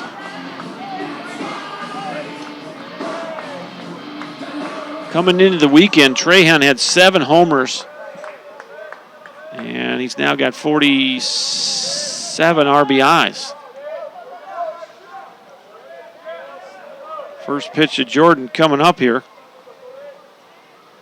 Here it is. And that ball's away. 1-0. Coach Wren going through some signs. Well, there's 2 ways to looking at this, and Mallard with good speed at first base. If he steals second, Trahan, all he's got to do is get a base hit.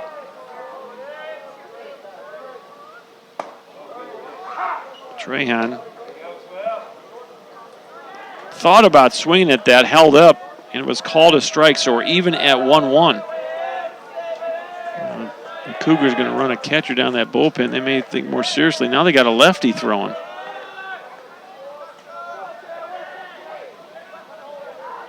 One pitch coming up here. 2 outs and runner at first. Mallard not going, and Trahan way out in front of an off-speed pitch. It's 1-2.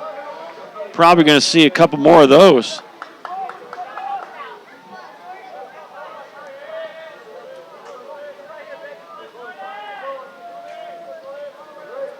One ball, 2 strikes, 2 outs. Jordan Trahan at the plate. Josh Valdez has gone the distance. That ball in the dirt. Salahub tried to block it, but it's a pass, or a wild pitch, excuse me. That ball hit well in front of the plate. So it's a wild pitch, and Mallard will scoot down to second base with 2 outs.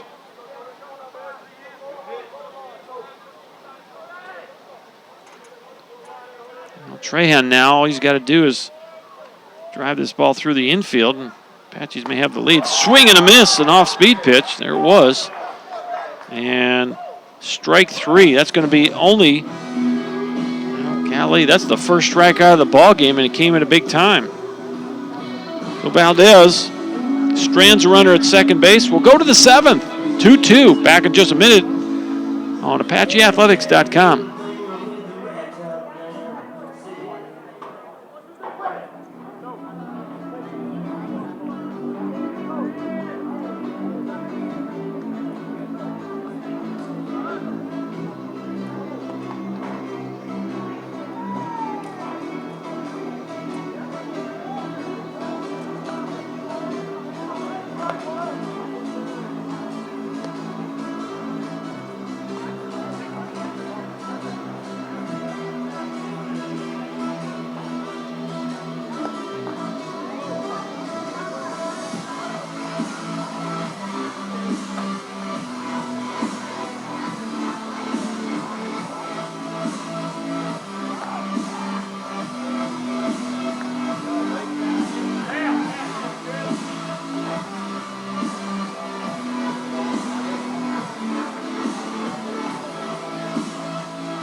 Welcome back to Mike Carter Field. The Apaches have gone to their bullpen. Chandler McElroy is the new pitcher for the Apaches.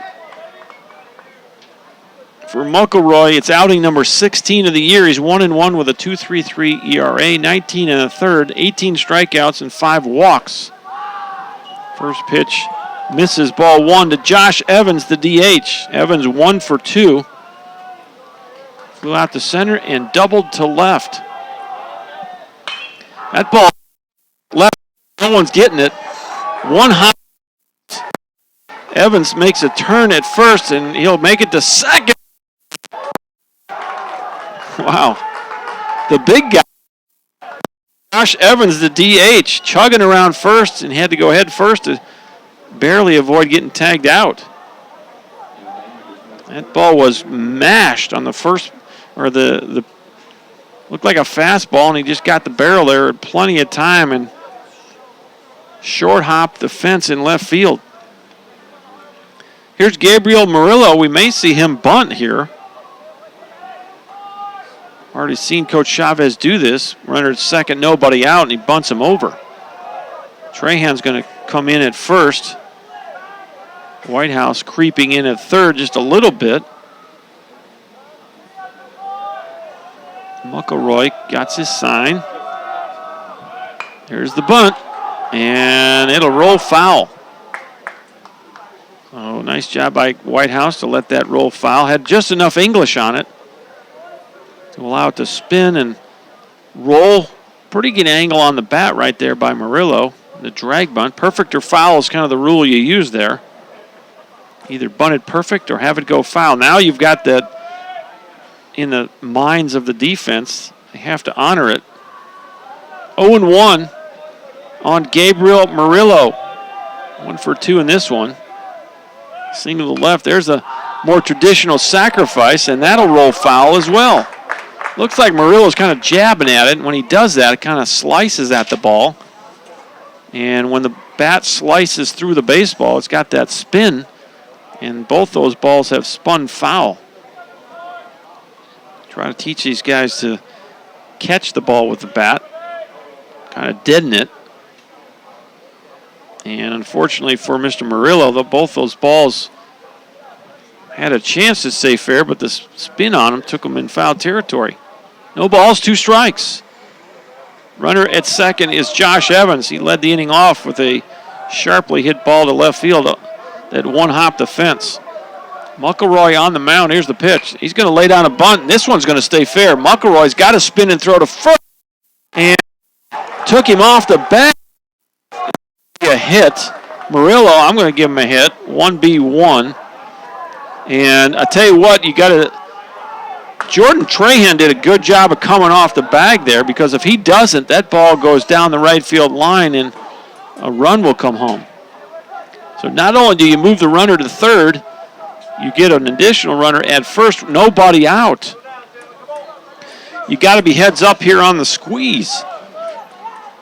And Whitehouse creeping in at third. First pitch misses outside to Trey Luna. Luna had an RBI single to right field his last time up. He flew out to left, so he's 1 for 2. This game is looking more and more like last night. Next pitch from Chandler, in under the hands, and it's a strike. 1 ball, 1 strike, nobody out. Runners on the corners. We're in a 2-2 tie in the 7th. Chandler McElroy on in relief of Ryan Cheatham. There's a little chopper right out in front of the plate. Stay there, right on the line. Well, the longer you the more you let it roll. Brenton Schwab, that's a tough decision to make, and I thought he made the right one after watching a couple of balls roll foul. That one spins and stays right on the white line. So a swinging bunt single, and the bases are loaded with nobody out. Here's Tyler Salahub, the hero from last night's game. First pitch from McElroy, field, and it's caught run by Justin Roach. A run will come in, but what a nice play by Roach. He saved a couple of runs by diving that. It's an RBI for Tyler Salahub. sacrifice fly to left field. Evans comes home with the third run of the day for the Cougars. Everybody else stays where they're at. So nice play out in left field by Justin Roach. Salahub drives in the go-ahead run. It's now 3-2. Coastal Bend leads this ball game. They have 9 hits, the Apaches 5. This game is eerily similar to last night. Look out. McElroy loses that pitch. Almost hit Charlie Overstreet. Overstreet 0 for 2, grounded out to second and struck out.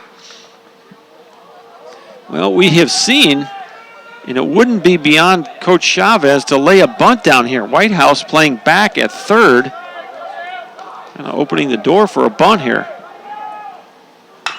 Overstreet grounds this ball foul down the first base line. We're even at 1-1.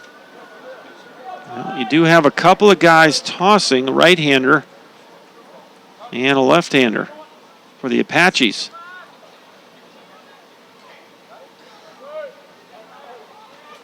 Looks like you maybe have Avery Hebert, and I don't know who the right-hander is.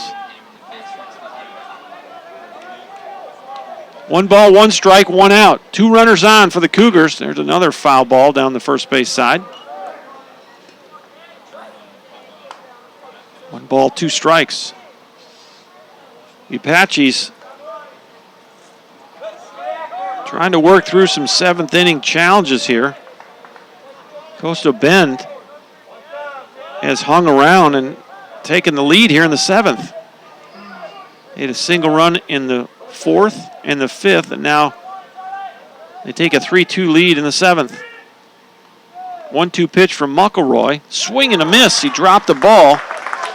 But there's a runner at first, and that's the second out of the inning. First strikeout for McElroy. The 7th strikeout of the ball game for Apache pitchers. And back to the top of the lineup we go. Oscar Resendez. Resendez 1 for 2. Hit a ball off the fence in the 4th for a double. Spin move to second. He hit the runner. That ball's going to kick into right center field. Everyone's moving up on the errant throw from McElroy. So that's an E1. And now, tell you what, this has the potential to be a tough inning as the Apaches shooting themselves in the foot right there. McElroy made a spin move. He rifled it to second base, and it went off the back of Gabriel Murillo. Both runners move up 90 feet. Second and third, 2 outs. Cougars already lead this game 3-2. Pitch from McElroy, well outside, and it's 1-0. Now Resendez at home plate. Alec Achando on deck, and I gotta believe you'd almost rather go at Achando here. They may pitch around Resendez. And it looks like what they're doing. Resendez has shown the ability to drive the ball, drill the ball off the fence, and they're going to go ahead and put him on. I think this is a smart move. Intentional walk to the leadoff hitter, Oscar Resendez. And that's going to bring up Alec Achando. No, I'm sorry.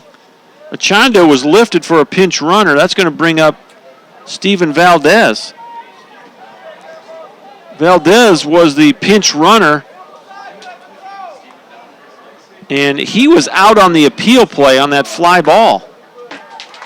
When Roland Resendez hit a fly ball to right field, Steven Valdez was the pinch runner who was called out on the appeal. So you got 2 outs, bases loaded. First at bat for Steven Valdez, and I think it's the first at bat of the weekend for this young man.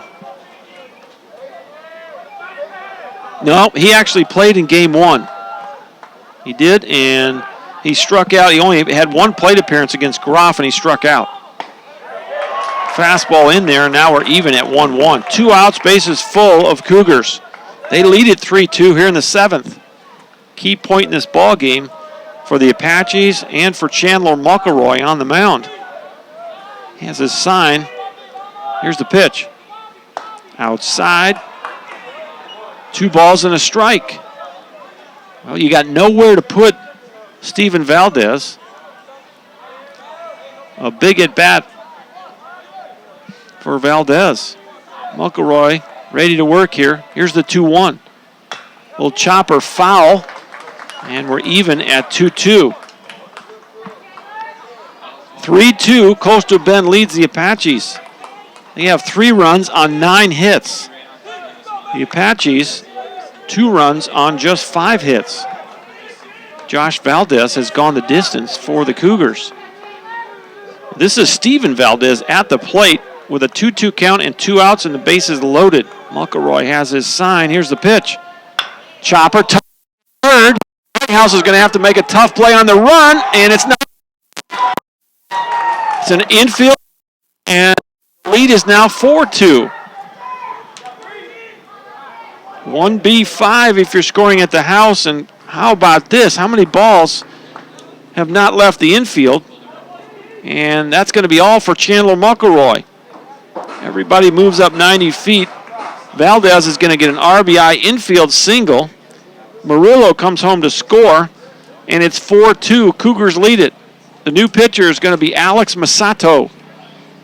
And we'll be back with Alex's numbers in just a minute. 4-2 Cougars over the Apaches.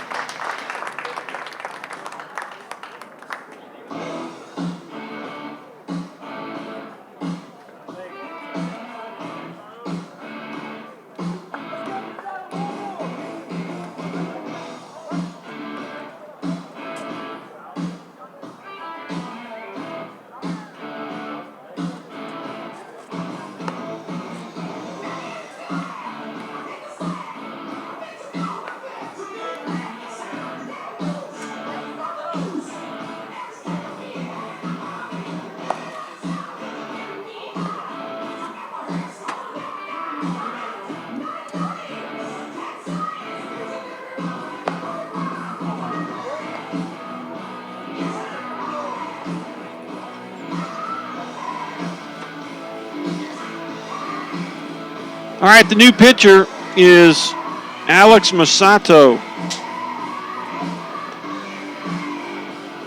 And for Alex Masato, this is outing number 10 of the year.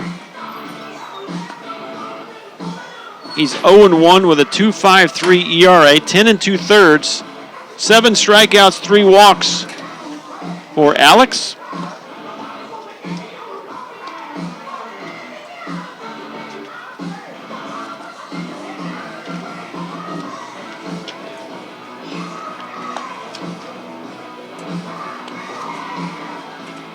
Masato, the sophomore from Long Island, New York, 6 foot and 215.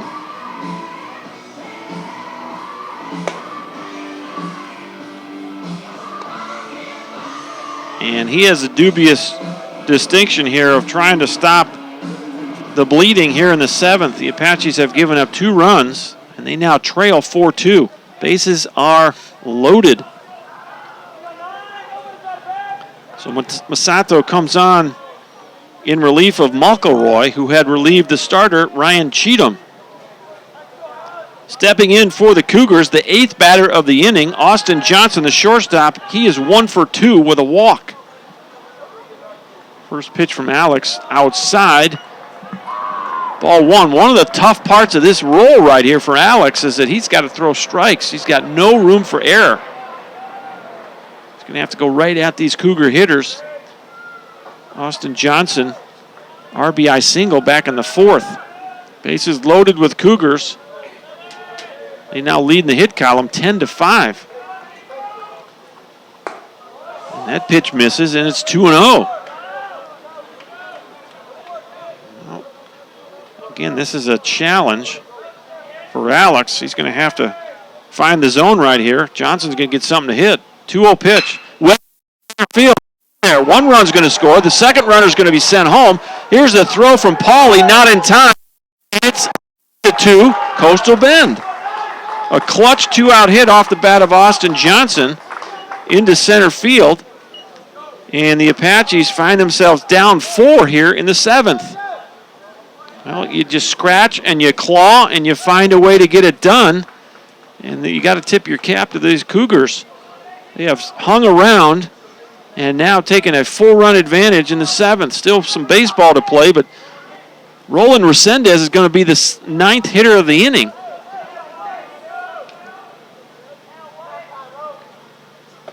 Five hits in the inning for the Cougars.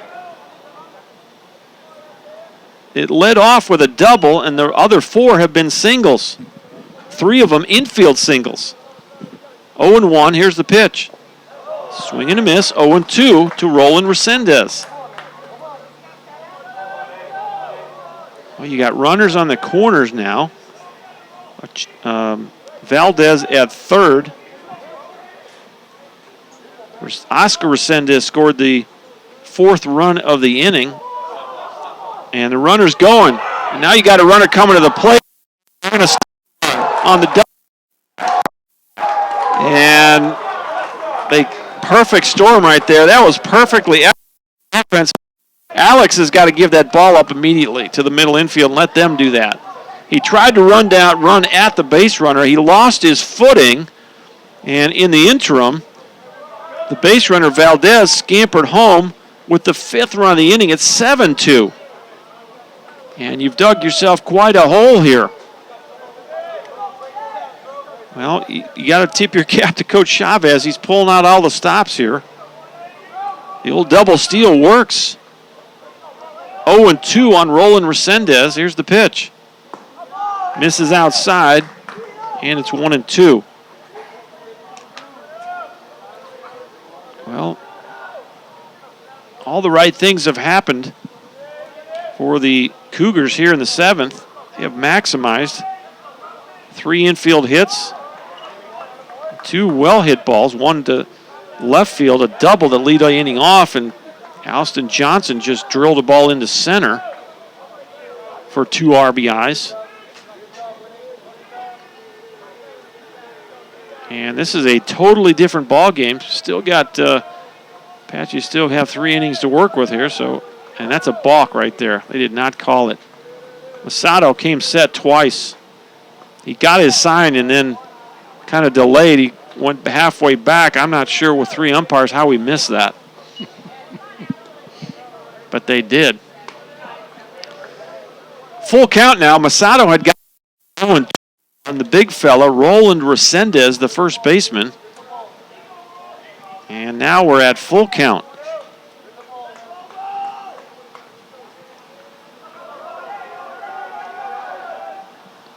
Next pitch swung on and missed. So the Cougars bring 9 batters to the plate. They score 5 runs on 6 hits.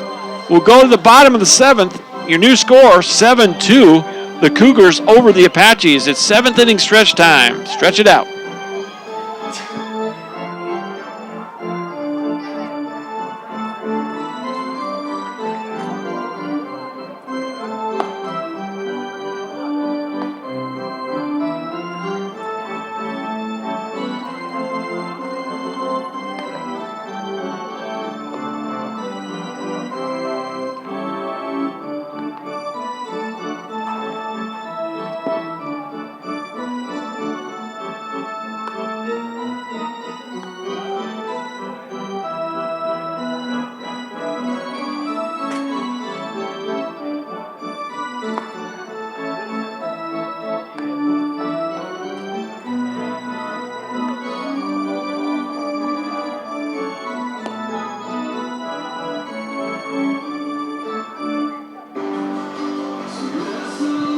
Welcome back to Mike Carter Field.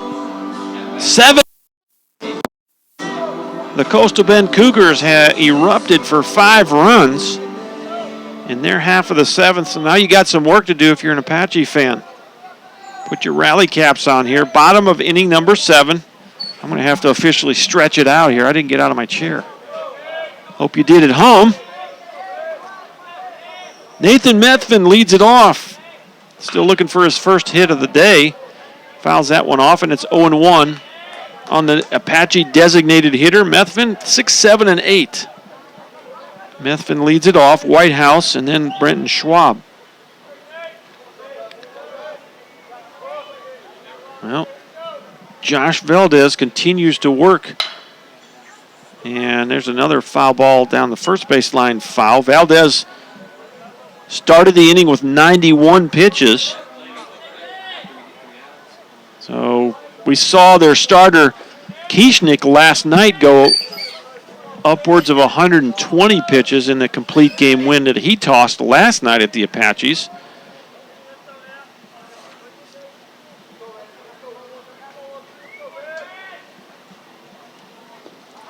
That ball gets away from the catcher on strike 3. So it'll go down as a strikeout for Methvin. But he'll reach on, I don't know, I would give it a pass ball. That ball got through the catcher. I don't think it hit the dirt. And Salahub having a little bit of a challenge today with his glove. It's the third pass ball of the ball game. It's just the second strikeout of the day for Valdez. The interesting thing is they've been on consecutive batters. So Apaches get their leadoff guy on. They got some work to do. They need some base runners and some hits. That pitch missed outside, ball 1.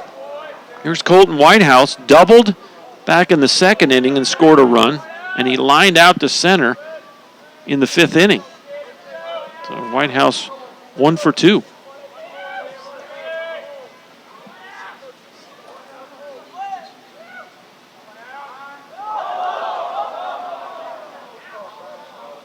Now we had the Apache dugout was calling for a balk, but at home plate, Whitehouse had asked for time, and the home plate umpire granted it, and I think Valdez on the mound may have flinched. Here's the 1-0. Good hack. That's headed toward the Rose Garden off to our left, out of play. 1 ball, 1 strike. Well, definitely important games for both of these clubs.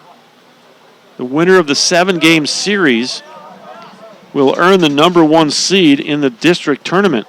That ball is a wild pitch. It gets away from the catcher, and down to second base goes Methvin.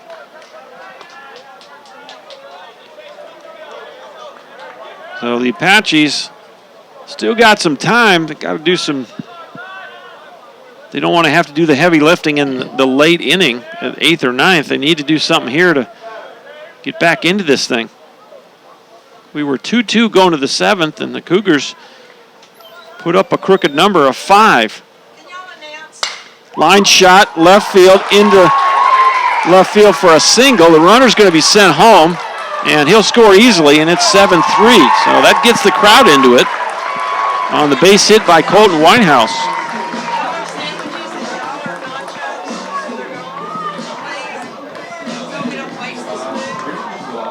And it's 7-3. The Apaches lead it. I'm sorry, the Apaches trail. And that might be all for Valdez. It's going to be right at 100 pitches. 98 right now. So, I don't know. They're going to meet on the mound. Hasn't pointed toward the bullpen. They've had a couple of guys down there for a while. So anyone that needs to come in is going to come. He's plenty ready. I don't think that's the issue. And they are not going to make a change. It's going to be, for now, it's going to be Valdez. It's now a 4-run Coastal Bend lead. The Apaches have scored a run here in the 7th. And interesting enough, Methvin reached on a strikeout, but the ball got away from the catcher. He comes around to score on the single by Whitehouse. And stepping in is Brenton Schwab. Little tapper right back to the mound. Valdez throws to first, and he got him. 1-3, and Schwab is out. Whitehouse goes to second base with 1 out.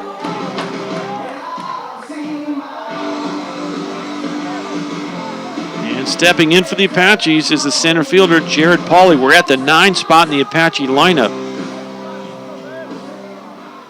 Pauly today grounded out to short and reached first on a drag bunt.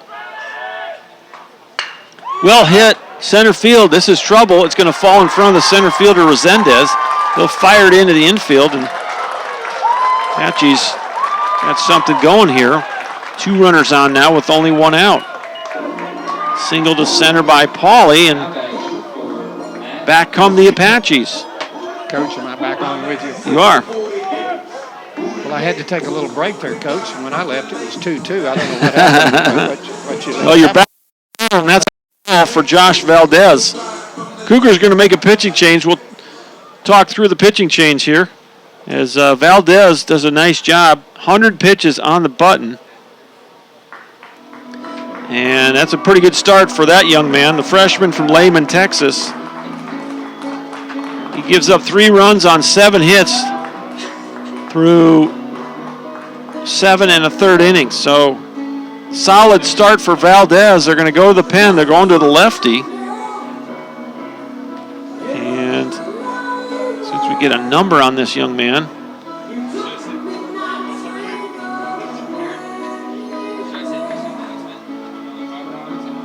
baseball is such a crazy game. Who knows? Pass ball on that 3rd strike could lead to something big, and the Apaches certainly hope that'll be the case. yep, it sure does. I mean, you saw how the Cougar inning developed. Exactly. They had 3 infield hits in the inning. One of them was a spinner that just stayed right on that line. And I'm still trying to get a number on this fella. Is that 14? Can't quite tell myself. Can you guys see the number? 11. I'm being told number 11. Jack Howard from Corpus Christi.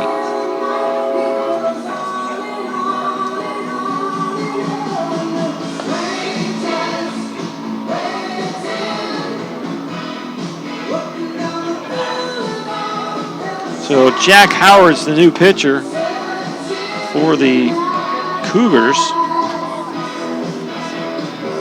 That's you, Jack. Turn around a moment. Let's catch your number.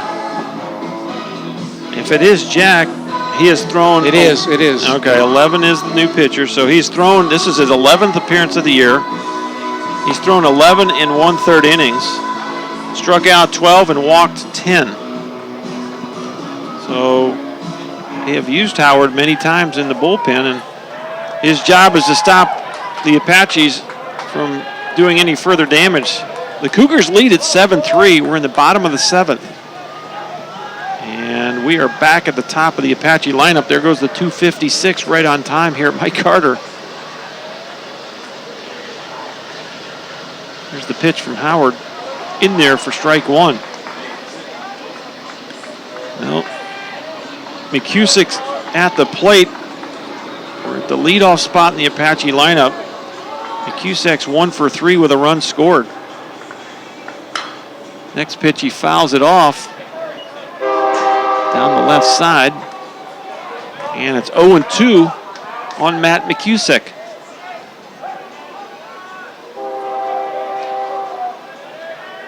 Apaches desperately need to string some hits together. Yes, they do. 7-3 is our score. Next pitch, grounded to short. It's too slowly hit to get a double play. Throw to first. Nicely done right there.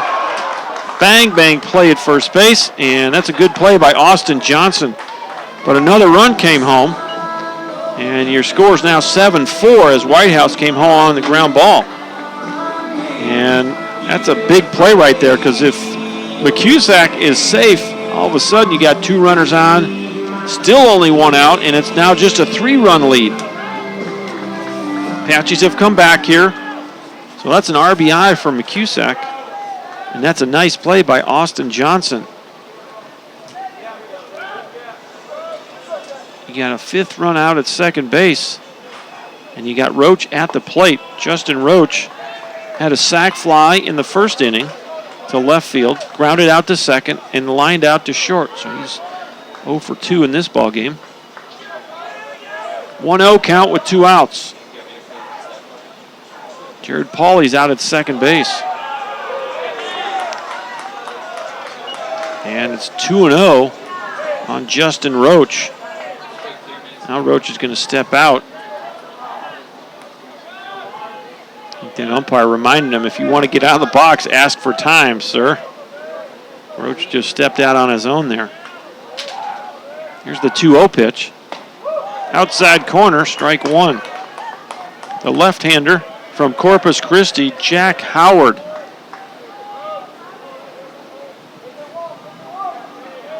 He is a freshman.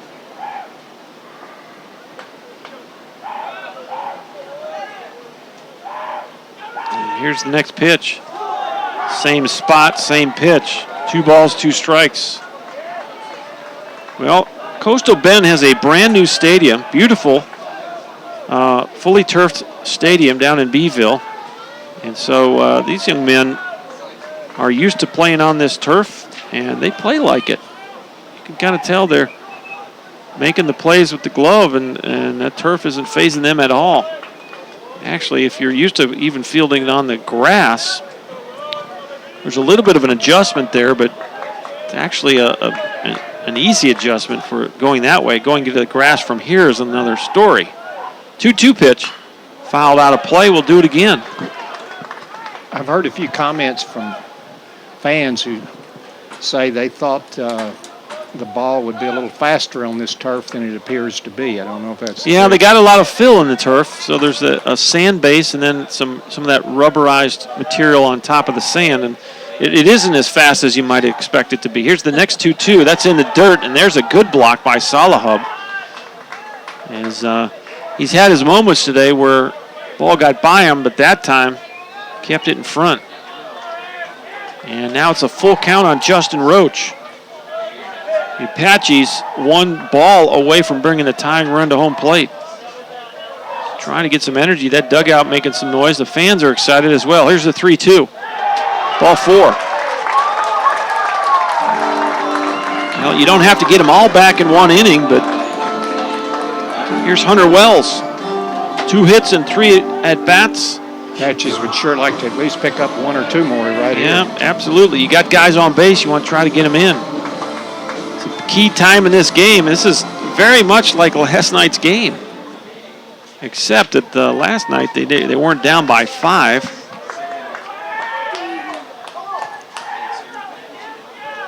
Last night was a 5-4 Cougar win.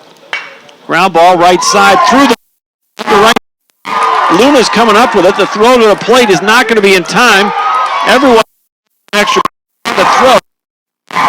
7-5. Base hit by Wells. Absolutely. RBI single for Hunter Wells. He'll go to second on the throw. Roach will go to third. Riley came home to score. 3 runs are in, and the new score is 7-5. So now you got the tying runs aboard, 2 outs, and Mason Mallard at the plate. You like the Meteor lineup to get big hits in big moments, and Hunter Wells just got a big hit, and see if Mallard can come up big here with 2 outs. Fastball inside corner, strike 1. Mason Mallard 0 for 2 with a walk. He's still looking for his first hit. Got good speed on the bases for the Apaches with 2 outs. Here's the next pitch. That would have been a strike, and the catcher dropped it. Sure looked like Mr. Umpire was reaching for the trigger on that pitch, and when the ball was dropped by Salahub, it became a ball. Sure, Coach Wren is not unhappy at all to have Mason Mallard up in this spot. He's been a 1-1 pitch. Line shot, foul. Look out down in that left field bullpen. That was a rocket off the bat of Mallard. 1 ball, 2 strikes. Mason entered today batting .364. He's been one of the Apaches' best hitters. Well, you want him up there in this position. Got a chance to tie it up with a single. 1-2 pitch, breaking pitch, and Salahub does a nice job of blocking that breaking ball. And so important for that pitcher to know your catcher is going to block the pitch. You got Roach at third. Hunter Wells at second. And if that ball gets away very far from home plate, you can promise you that Roach is going to try to score. Got 2 innings left. The Apaches making some noise here in the 7th. Here's the next pitch. And Mallard, that was a breaking pitch that got Howard, and it hit Mallard right in the hip. So Mallard's aboard. The hit by pitch, and oh my goodness. Look who's coming to the plate. We saw Jordan Trahan hit 2 grand slams in one series earlier this year against Carl Albert. And here he comes up with the bases loaded. They're going to make a pitching change. They're going to go to a right-hander. And we'll get that name to you just as soon as we can. So Howard's going to be lifted here for the right-hander. And it's a 5-run top of the 7th for the Cougars. And the Apaches answer back with 3 runs of their own, and they may not be done. What do we got? 23 is the number. Arnie Salinas.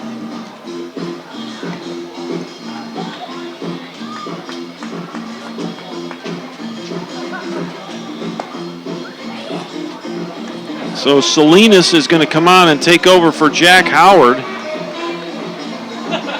And Salinas is listed as a freshman.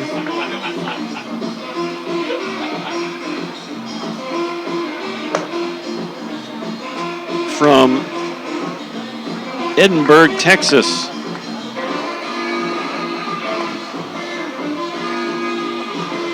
Coach, what's Jordan done today so far? So far today, thrown out to right, lined out to center, and struck out swinging. So he's still looking for his first hit. He is due. He is due, as they say. But had a big day yesterday, with 4 RBIs, I think, and then had a single RBI in game 2. Second on the wouldn't be a bad bomb for the Apaches. But I'd settle for a dribbler down the 3rd. Yeah. The wind is still blowing in our face here, so he needs to just concentrate and have a solid swing on something and not think about the home run. Exactly. That's the problem sometimes with these big, strong guys is they get in that home run mode, and that's all they can think about. But obviously his numbers, what did you say his batting average is coming into this ball game today? Jordan was 373. So he's not just hitting home runs. He's hitting the ball all over the field, but he's got a chance to do some further damage here in the 7th. 7-5. Loaded. Arnie Salinas is the new pitcher. First pitch to Trahan misses outside, ball 1. Well, excitement here at Mike Carter. And the Apaches trying to come up with some Mike Carter magic. Bottom of the 7th, 7-5. Center fielder Oscar Resendez is camped, and he'll make the grab for the final out. So the Apaches turn around 9 the plate in their half of the 7th, but they leave them loaded on a fly ball by Jordan Trahan. So nicely done by Arnie Salinas to get out of trouble there. We will go to the 8th. Your new score for Mike Carter. We got a good one going. Stay with us. 7-5. Coastal leads the Apaches.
All right, the Apaches have gone to their bullpen once again, and it'll be Avery Hebert.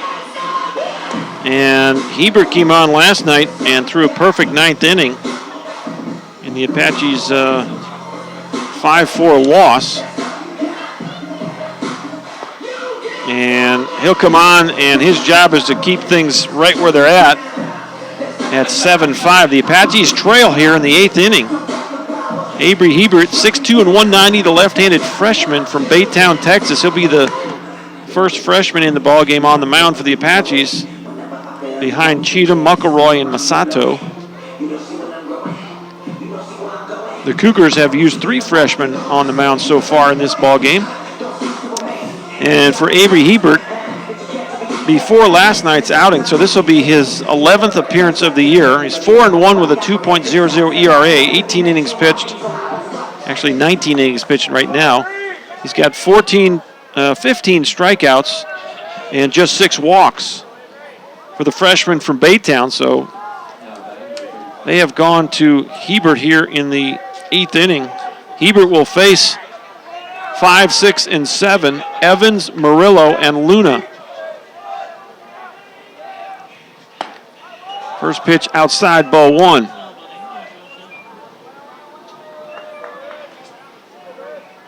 the Apaches getting back into the game with a 3-run spot in the bottom of the 7th. Really Ball's hit high and deep to left and out of play for a foul ball. Excuse me there, John. It's All right. important, very important that they try to hold the Cougars right here. Yep. You always like to put a donut on the board after your team scores some runs. 1 ball, 1 strike to Josh Evans. Ground ball, third base side. Air. Play, throws across, got him. Nicely done by Colton Whitehouse. Excellent play by Whitehouse. That ball was just inside the line at third. Whitehouse about as far to his left as he could go in fair territory. And he planted his feet and made a strong throw. Unfortunately for the Apaches, Evans not a great runner. When he caught that, he was right beside the umpire. They might have had a little conversation before he fired it over. Little chopper right back.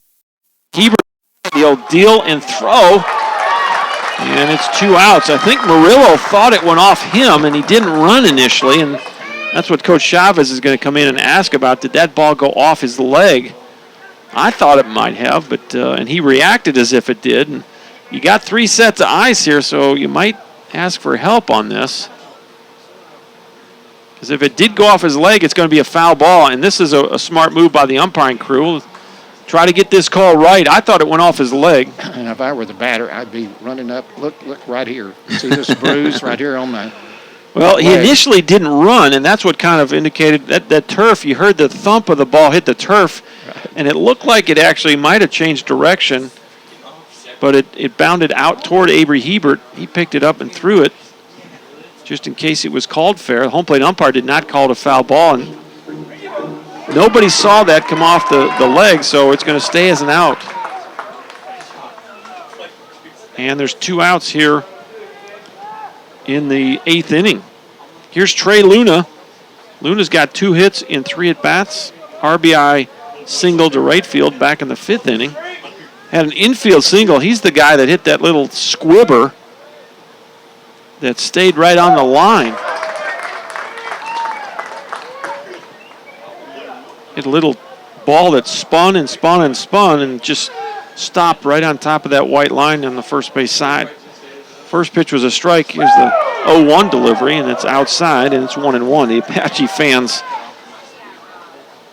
getting excited about the ball game. They want every pitch go their way. 1-1. Outside corner, 1 ball, 2 strikes.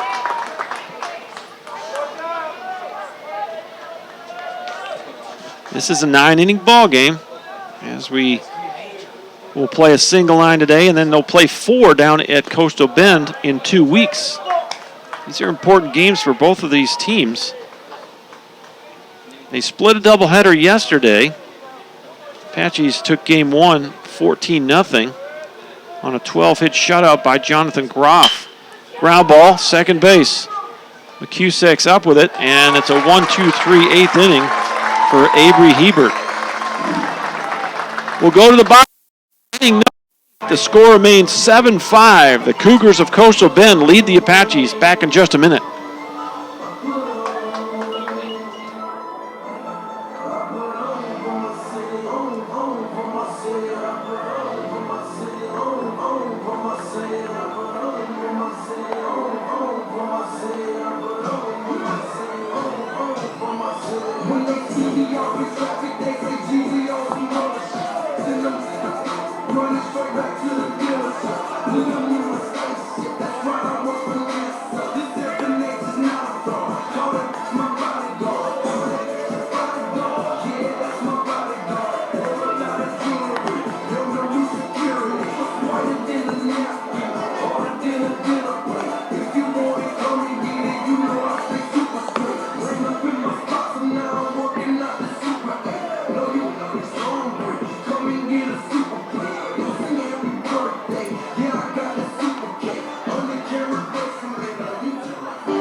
Welcome back to Mike Carter Field.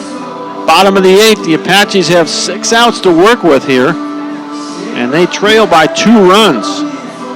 Nathan Methvin will lead it off for the second inning in a row. The Apaches brought 9 batters to the plate in the 7th, and that's the same thing the Cougars did. They brought 9 batters to the plate. And the difference in this game is that the Cougars were able to score 5 runs in their 7th, and the Apaches only scored 3. First pitch missed for ball 1 to Methvin. Big swing and fouled off to our left, out of play. For all you Cleveland Indian fans out there, the Indians got out of a bases-loaded jam in the bottom of the 8th, and they continue to lead the Tigers 6-3. That's what I'm talking about. Go Tribe. I'm a Northeast Ohio native, so I'm keeping up with those Cavaliers and the Indians and the Browns. We'll see how they do. They just traded down in the draft, so see how that goes this week. 1 ball, 2 strikes to Methvin. Outside, 2-2. Rangers are behind the White Sox 3-1 in the 7th. Okay, so there's your Texas update. What about the Astros? We got some Houston kids on this team. All right, check it out. Oh, Astros play tonight. We're getting the update from the other members of the press box here.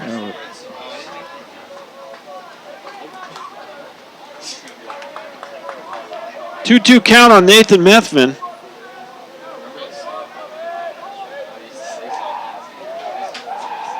Nobody on and nobody out here. Bottom of the 8th.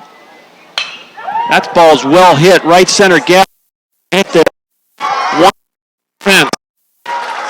Methvin stands at second with a leadoff double. And he met. So a leadoff double for Methvin, and here come the Apaches. Colton Whitehouse. There was a time we'd have said he got good wood on it. I don't know what he got. No, that was all aluminum there, but he got every bit of it. He got every bit of it. You're right. Colton Whitehouse, 2 for 3 today. Got an RBI, scored twice. Fastball misses from Arnie Salinas, the freshman from Edinburgh, Texas. The Astros host the Red Sox tonight. They'll probably be on the tube, I would think.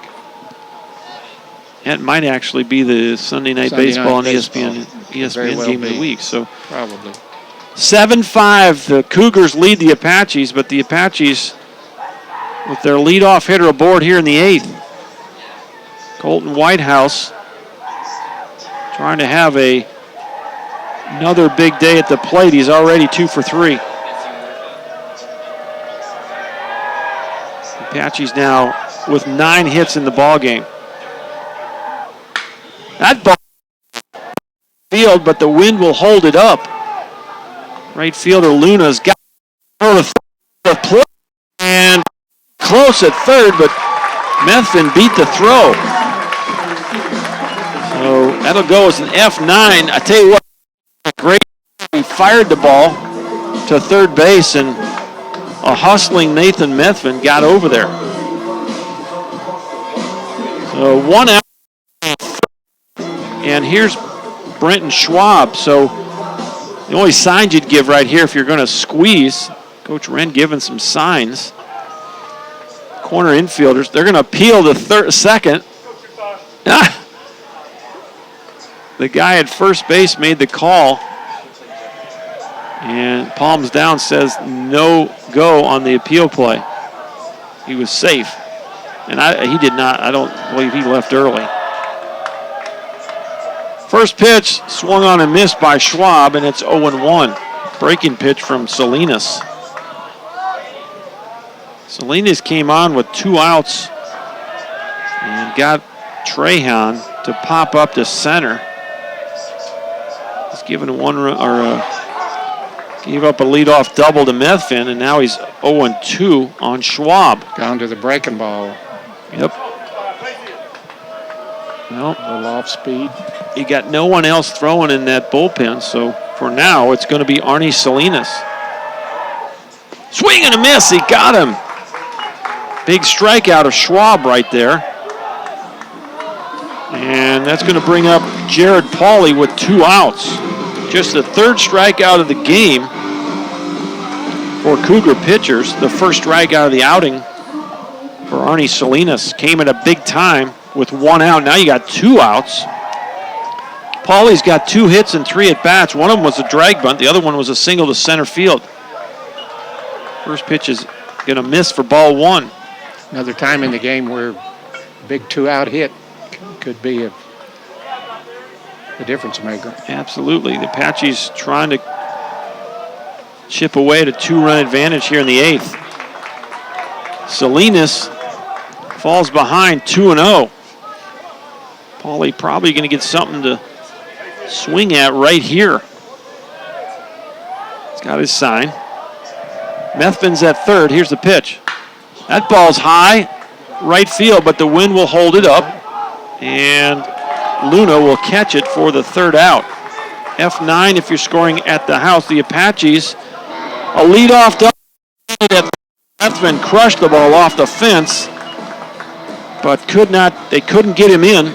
And we will go to the 9th. Coastal Bend with a 7-5 lead over the Tyler Apaches. Back for the exciting 9th. Stay with us. Back in just a minute.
The Apaches are going to stay with Avery Hebert here in the 9th. Hebert's going to have to face 8, 9, and 1. Salahub, Overstreet, and then back to the top we go, and Oscar Resendez. So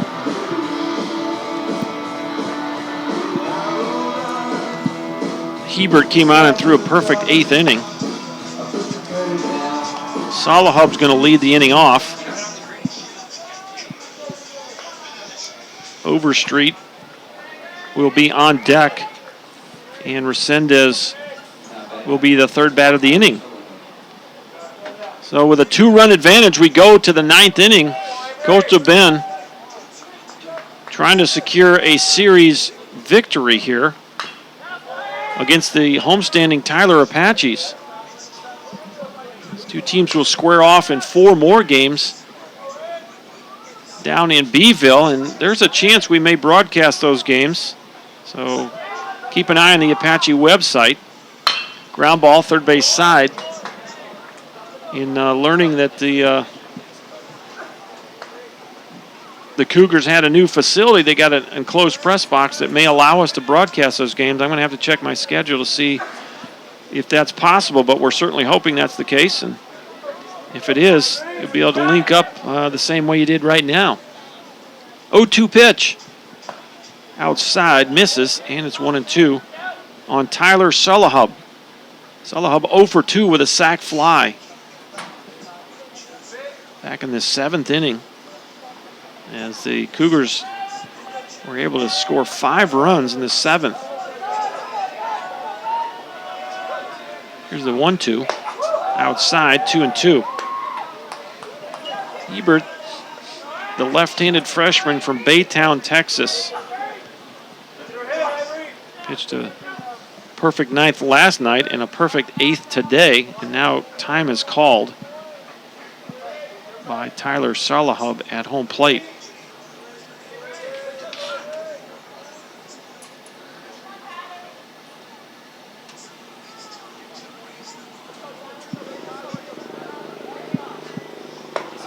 And now Hebert has gone 3-2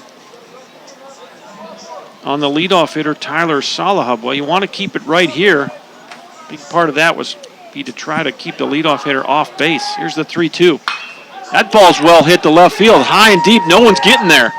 That's going to one-hop the fence. Sulahub's going to chug into second with a leadoff double.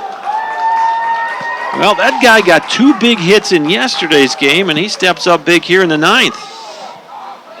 So not settling for a 2-run advantage. They're looking for more. Hebert got a ball on the inside corner that hung up there. He knew what to do. Well, I think he regrets he was ahead in the count, I believe 0-2, and he threw 3 consecutive balls. Had a chance to put him away and Didn't do it. had to come back to him at 3-2, and Sulahub made him pay. Here's Charlie Overstreet. He's 0 for 3, couple of strikeouts and a ground out. Hebert has his sign. Here's the pitch. Outside corner, strike 1. The Apaches do have a right-hander in their bullpen. Sure, quite see who that is. You guys make that out? Jace Campbell getting loose in the Apache bullpen. And now Hebert steps off as McCusack had the open hand at second, trying to draw the quick spin move. Hebert stepped off and allowed McCusack to get back into position. No balls, 1 strike. Charlie Overstreet at the plate. Big breaking ball right over the heart of the plate, and it's 0-2. He did this to Tyler Sulahub, and then he kind of picked and prodded and ended up going to a 3-2 count and had to throw a ball right over the heart of the plate, and Sulahub drilled it to left field for a double. 0-2 count. Here's the pitch. Looping fly ball center field. Shouldn't be a problem for Pauly. He's got it for out number 1. Well, we'll see. Interesting that Coach Chavez chose not to bunt him over there. We've seen him do that twice already, and that's going to bring a visit. That may be all for Hebert. Campbell in the bullpen, and I think that's going to be it. Got a right-handed batter coming up. I guess he's going to go to the right hand. We're back to the top of the lineup. And a couple of lefties in the bottom part of their lineup, and Jace Campbell is going to come in.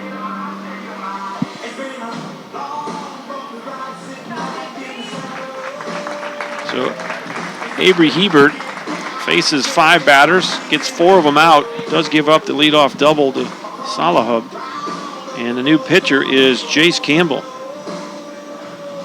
Hebert ends up throwing 18 pitches in his outing.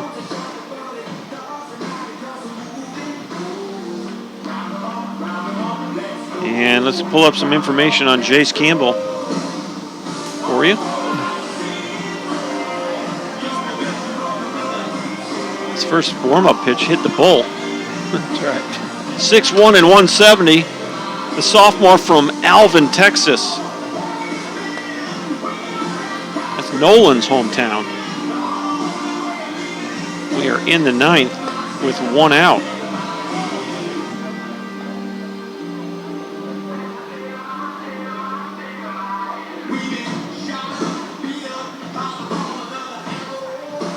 So Campbell comes on with 1 out in the 9th inning for the Apaches.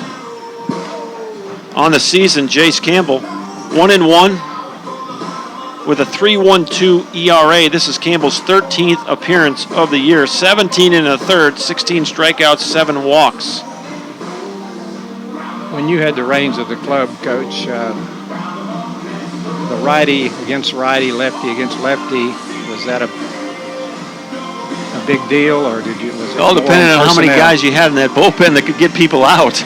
If you had enough of them, it was nice to go righty-righty, lefty-lefty matchups if you could do it. But obviously the frequency in which you're going to have left-hand pitchers that can come in and get people out that's not always there. Those lefties are hot commodities. I guess you could burn your bullpen very quickly. Yes, you can. And in the big leagues, they got, whatever they want pretty much in terms of righty-lefty matchups. So not so much here at the junior college level. Jace Campbell's going to have the ball in his hand. 1 out in the 9th. Salahub's at second base with 1 out. Top of the lineup, Oscar Resendez. First pitch to Resendez misses inside, ball 1. This guy's got a chance. He's a pretty good hitter.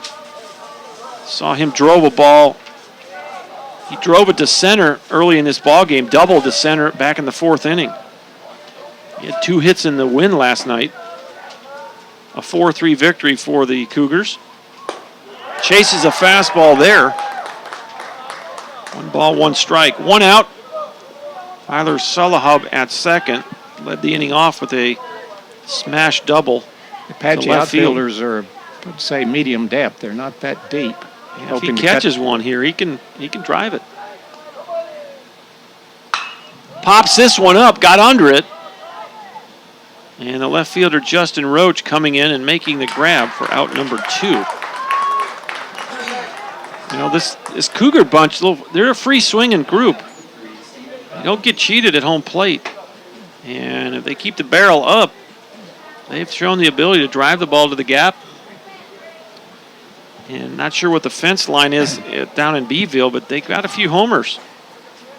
2 outs and Salahub at second. Here's Alec Achado. No, I'm sorry. This is Steven Valdez. Forgot to mark his name out of there. Achado is out of the game. Valdez came on a pinch run. And he actually got a hit his last time up. Infield single to third. First pitch missed, it's 1-0. That one missed, it's 2-0. After the trouncing they took from the Apaches in the first game of the doubleheader yesterday, for them to come back, take that game, I can see, as you said, the confidence level way up. Absolutely. For the Cougars, and it's reflecting what they're doing on the field.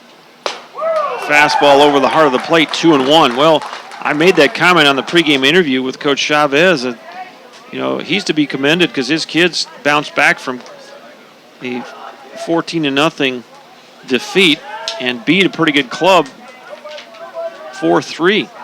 Complete game win for his starter, Kyle Kieschnick. 2-1 pitch.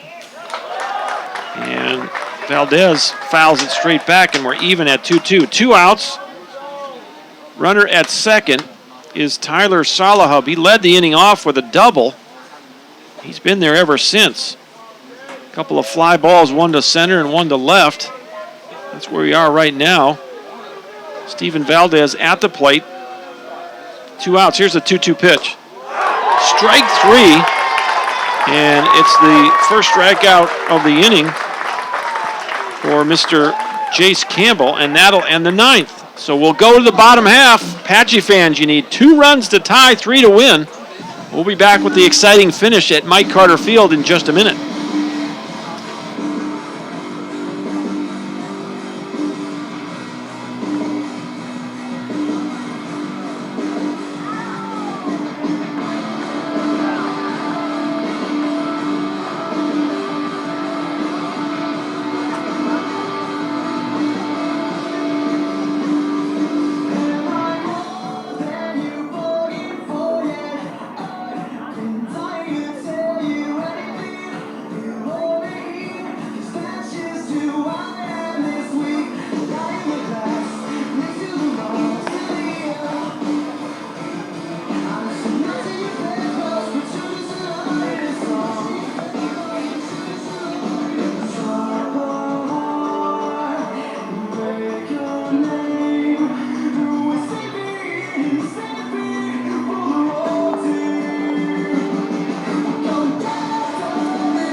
Well, here you go, Apache fans. Bottom of the ninth, you're down 2 runs. This is a Region 14 very important ball game.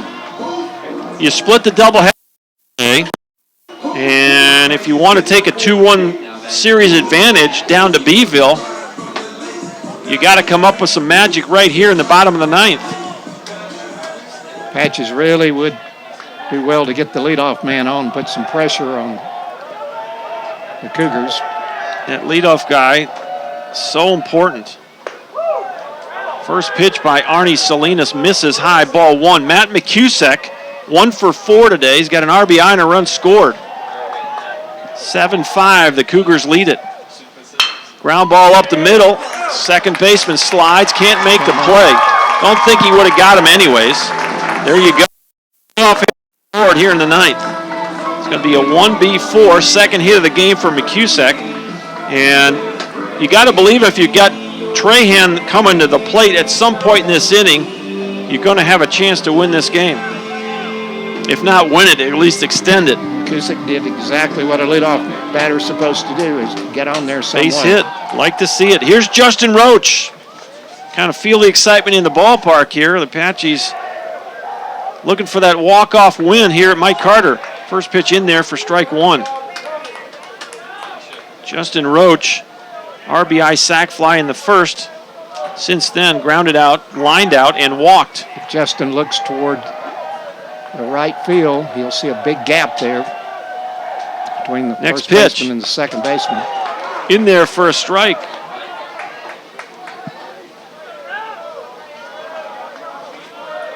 Don't know whether he can take one of these pitches through the gap. But Well, you got to hold the runner over there, so Resendez is holding McCusack, so there is a big gap.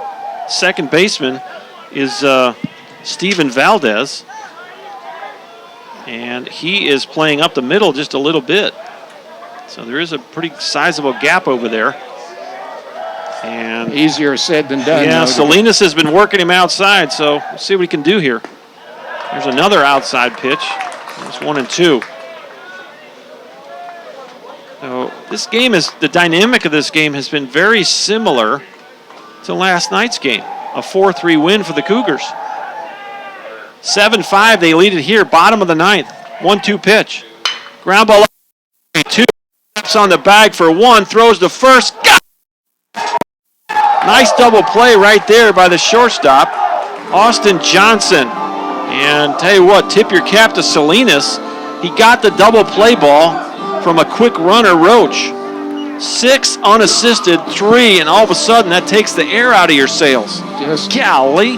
Just what the Apaches did not want. Well, now you got to do it with 2 outs. And stepping in is Hunter Wells. How excited is this Cougar bunch? Are they going to? They're about ready to storm the field here. Ground ball, this could do it. Throw, and he dropped the ball. Throw to first. Handle it. They're still alive. First baseman Resendez ranged way to his right. Probably went a little further than he should have. And Salinas tried to cover first, and they couldn't make the clean play. So that's going to be, I'd give him an infield single there. I would agree. A tough play. And Wells is aboard with 2 outs. Wouldn't it be something that they could do it with 2 outs? Here's Mason Mallard. If he can get up with a chance to give him a walk-off win. First pitch misses outside, and it's 1-0. You got to get to that spot, though. And Mallard capable of tying this thing up with 1 swing of the bat. Runner at first, 2 outs in the bottom of the ninth. Here's the pitch. Line drive, and that'll put 2 runners aboard. Outs and go. They're doing it the hard way. So that double play a while ago. Well, that double play, and if you don't have that double play, we're in. No telling where we might be. And now the stage is set for the big game. If there's one out of here, this place will erupt. Apache's down 2 with 2 aboard. Their leading home run hitter in Jordan Trahan. And I'll tell you right now, if I was pitching, I don't know.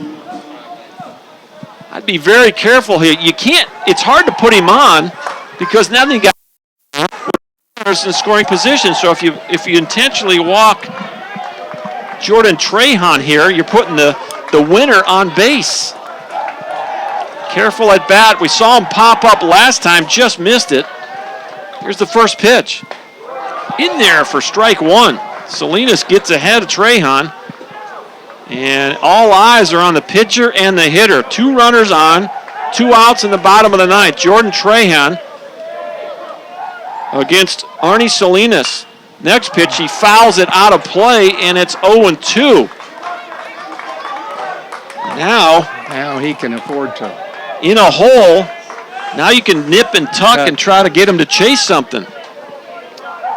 You'll probably see a steady diet of breaking pitches low and away right here. 0-2, 2 outs. Salinas comes set. Here's the pitch. Inside, he comes in. That's a dangerous place to go right there. If you make a mistake, Trahan will pounce on it. 1 ball, 2 strikes. I don't think that's where the catcher's target was. Mistake pitch, he got away with it. Got away with it. It was in the dirt. 1-2, 2 outs. Arnie Salinas trying to secure the win.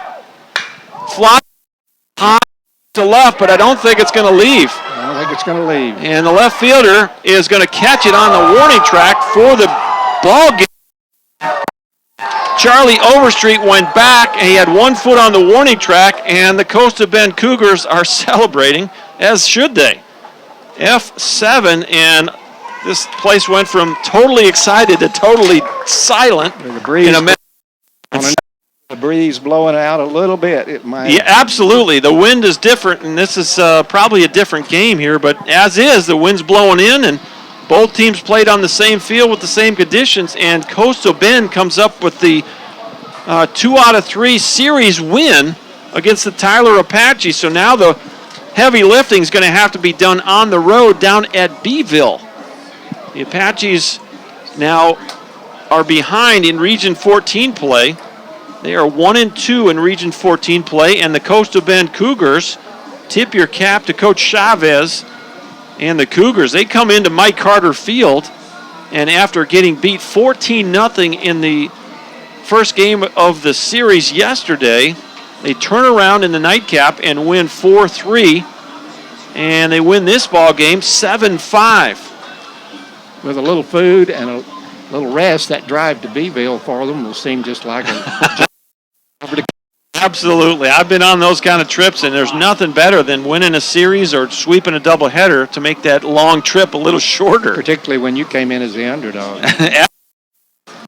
And, of course, the Apaches have been highly ranked all year, and you got to tip your caps to the starting pitchers and really the pitching staff. You had Valdez give Coach Chavez a great start. Let's see, he ended up throwing exactly, I got him at 100 pitches.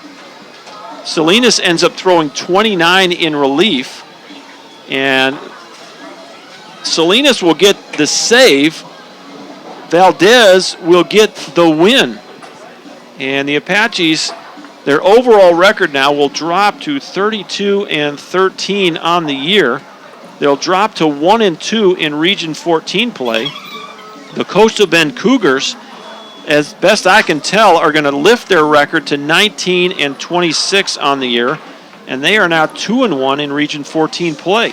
It's going to be a real test for the Apaches, test their mettle the next couple of weeks. Well, absolutely, and of course they've got a couple of weeks and plenty of ball games between now and then. They have to go down to LSU Eunice, which is going to be a tough series, you know. Yes, it will. Weekend. And then they head down to Coastal Bend for that big 4-game series, and they must win if they're going to be the Region 14 champion. They're going to have to win 3 or 4 on the road. They're capable of doing it. They are capable of doing it, but they're going to have to. Well, they're going to have to be road warriors because, like you said, they're going to go on the road to Eunice next weekend for a 3-game series against a very challenging LSU Bengal club, LSU Eunice Bengal club. They came into Mike Carter last weekend and took 3 from the Apaches. Right. And so that's going to be a challenge in and of itself, and then they'll have another a week to kind of regroup after whatever happens at Eunice, and they will travel to Coastal Bend on the 5th, 6th, and 7th down in Beeville. And that will determine, Charles, that will determine the number 1 seed in the Region 14 tournament. And so, the Region District C tournament. The one over in Plano, John. Well, it'll be in the Metroplex. I'm not sure. I think they moved it, at least for this year. In Plano. To the same place they finished up the series last year. They had some weather issues. Catholic High School and over they end there up in moving Plano. it there. Yeah. So it'll be, and the winner of the series between these two clubs, 7-game series, 3 of which are now complete in the books. The next 4 will be down in Beeville. So like you said, Charles, the Apaches, they'll have to win 3 out of 4 on the road. Certainly capable of doing that, but tell you what, if the Cougars get the kind of pitching they got this weekend, it's not going to be easy. They've shown some resiliency here after getting pounded in Game 1, 14-0. They turned around and won 4-3 and now 7-5. Records can be deceiving. There's no doubt about that.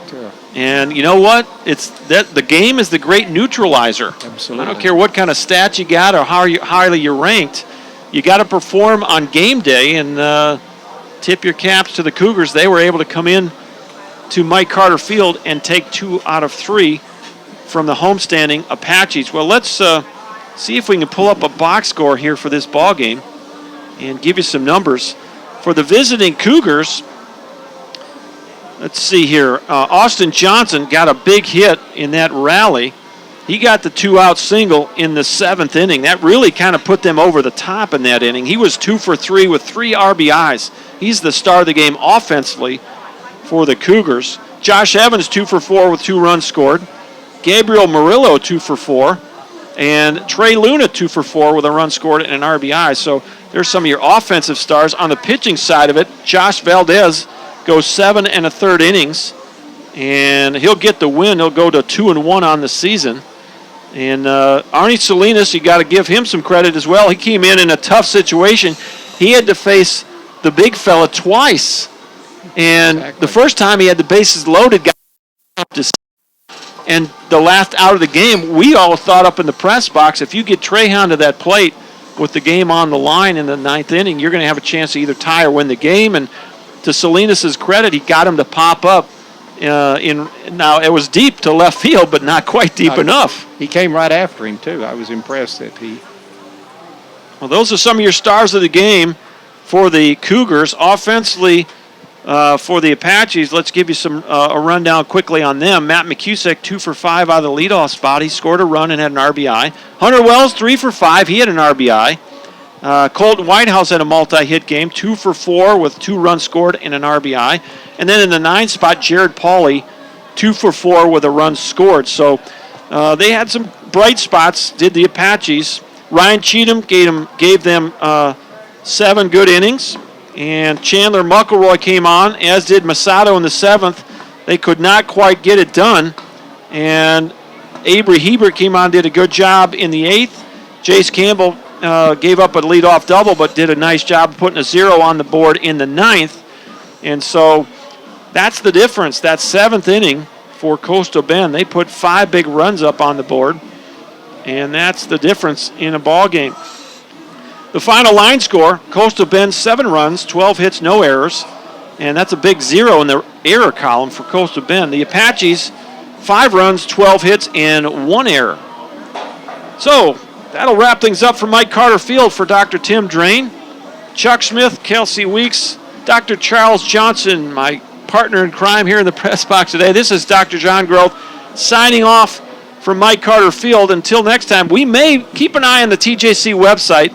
We may be broadcasting those 4 games from Beeville in 2 weeks, so not quite sure we're going to pull that off, but we're going to try. Hope we can. It'll be exciting either way.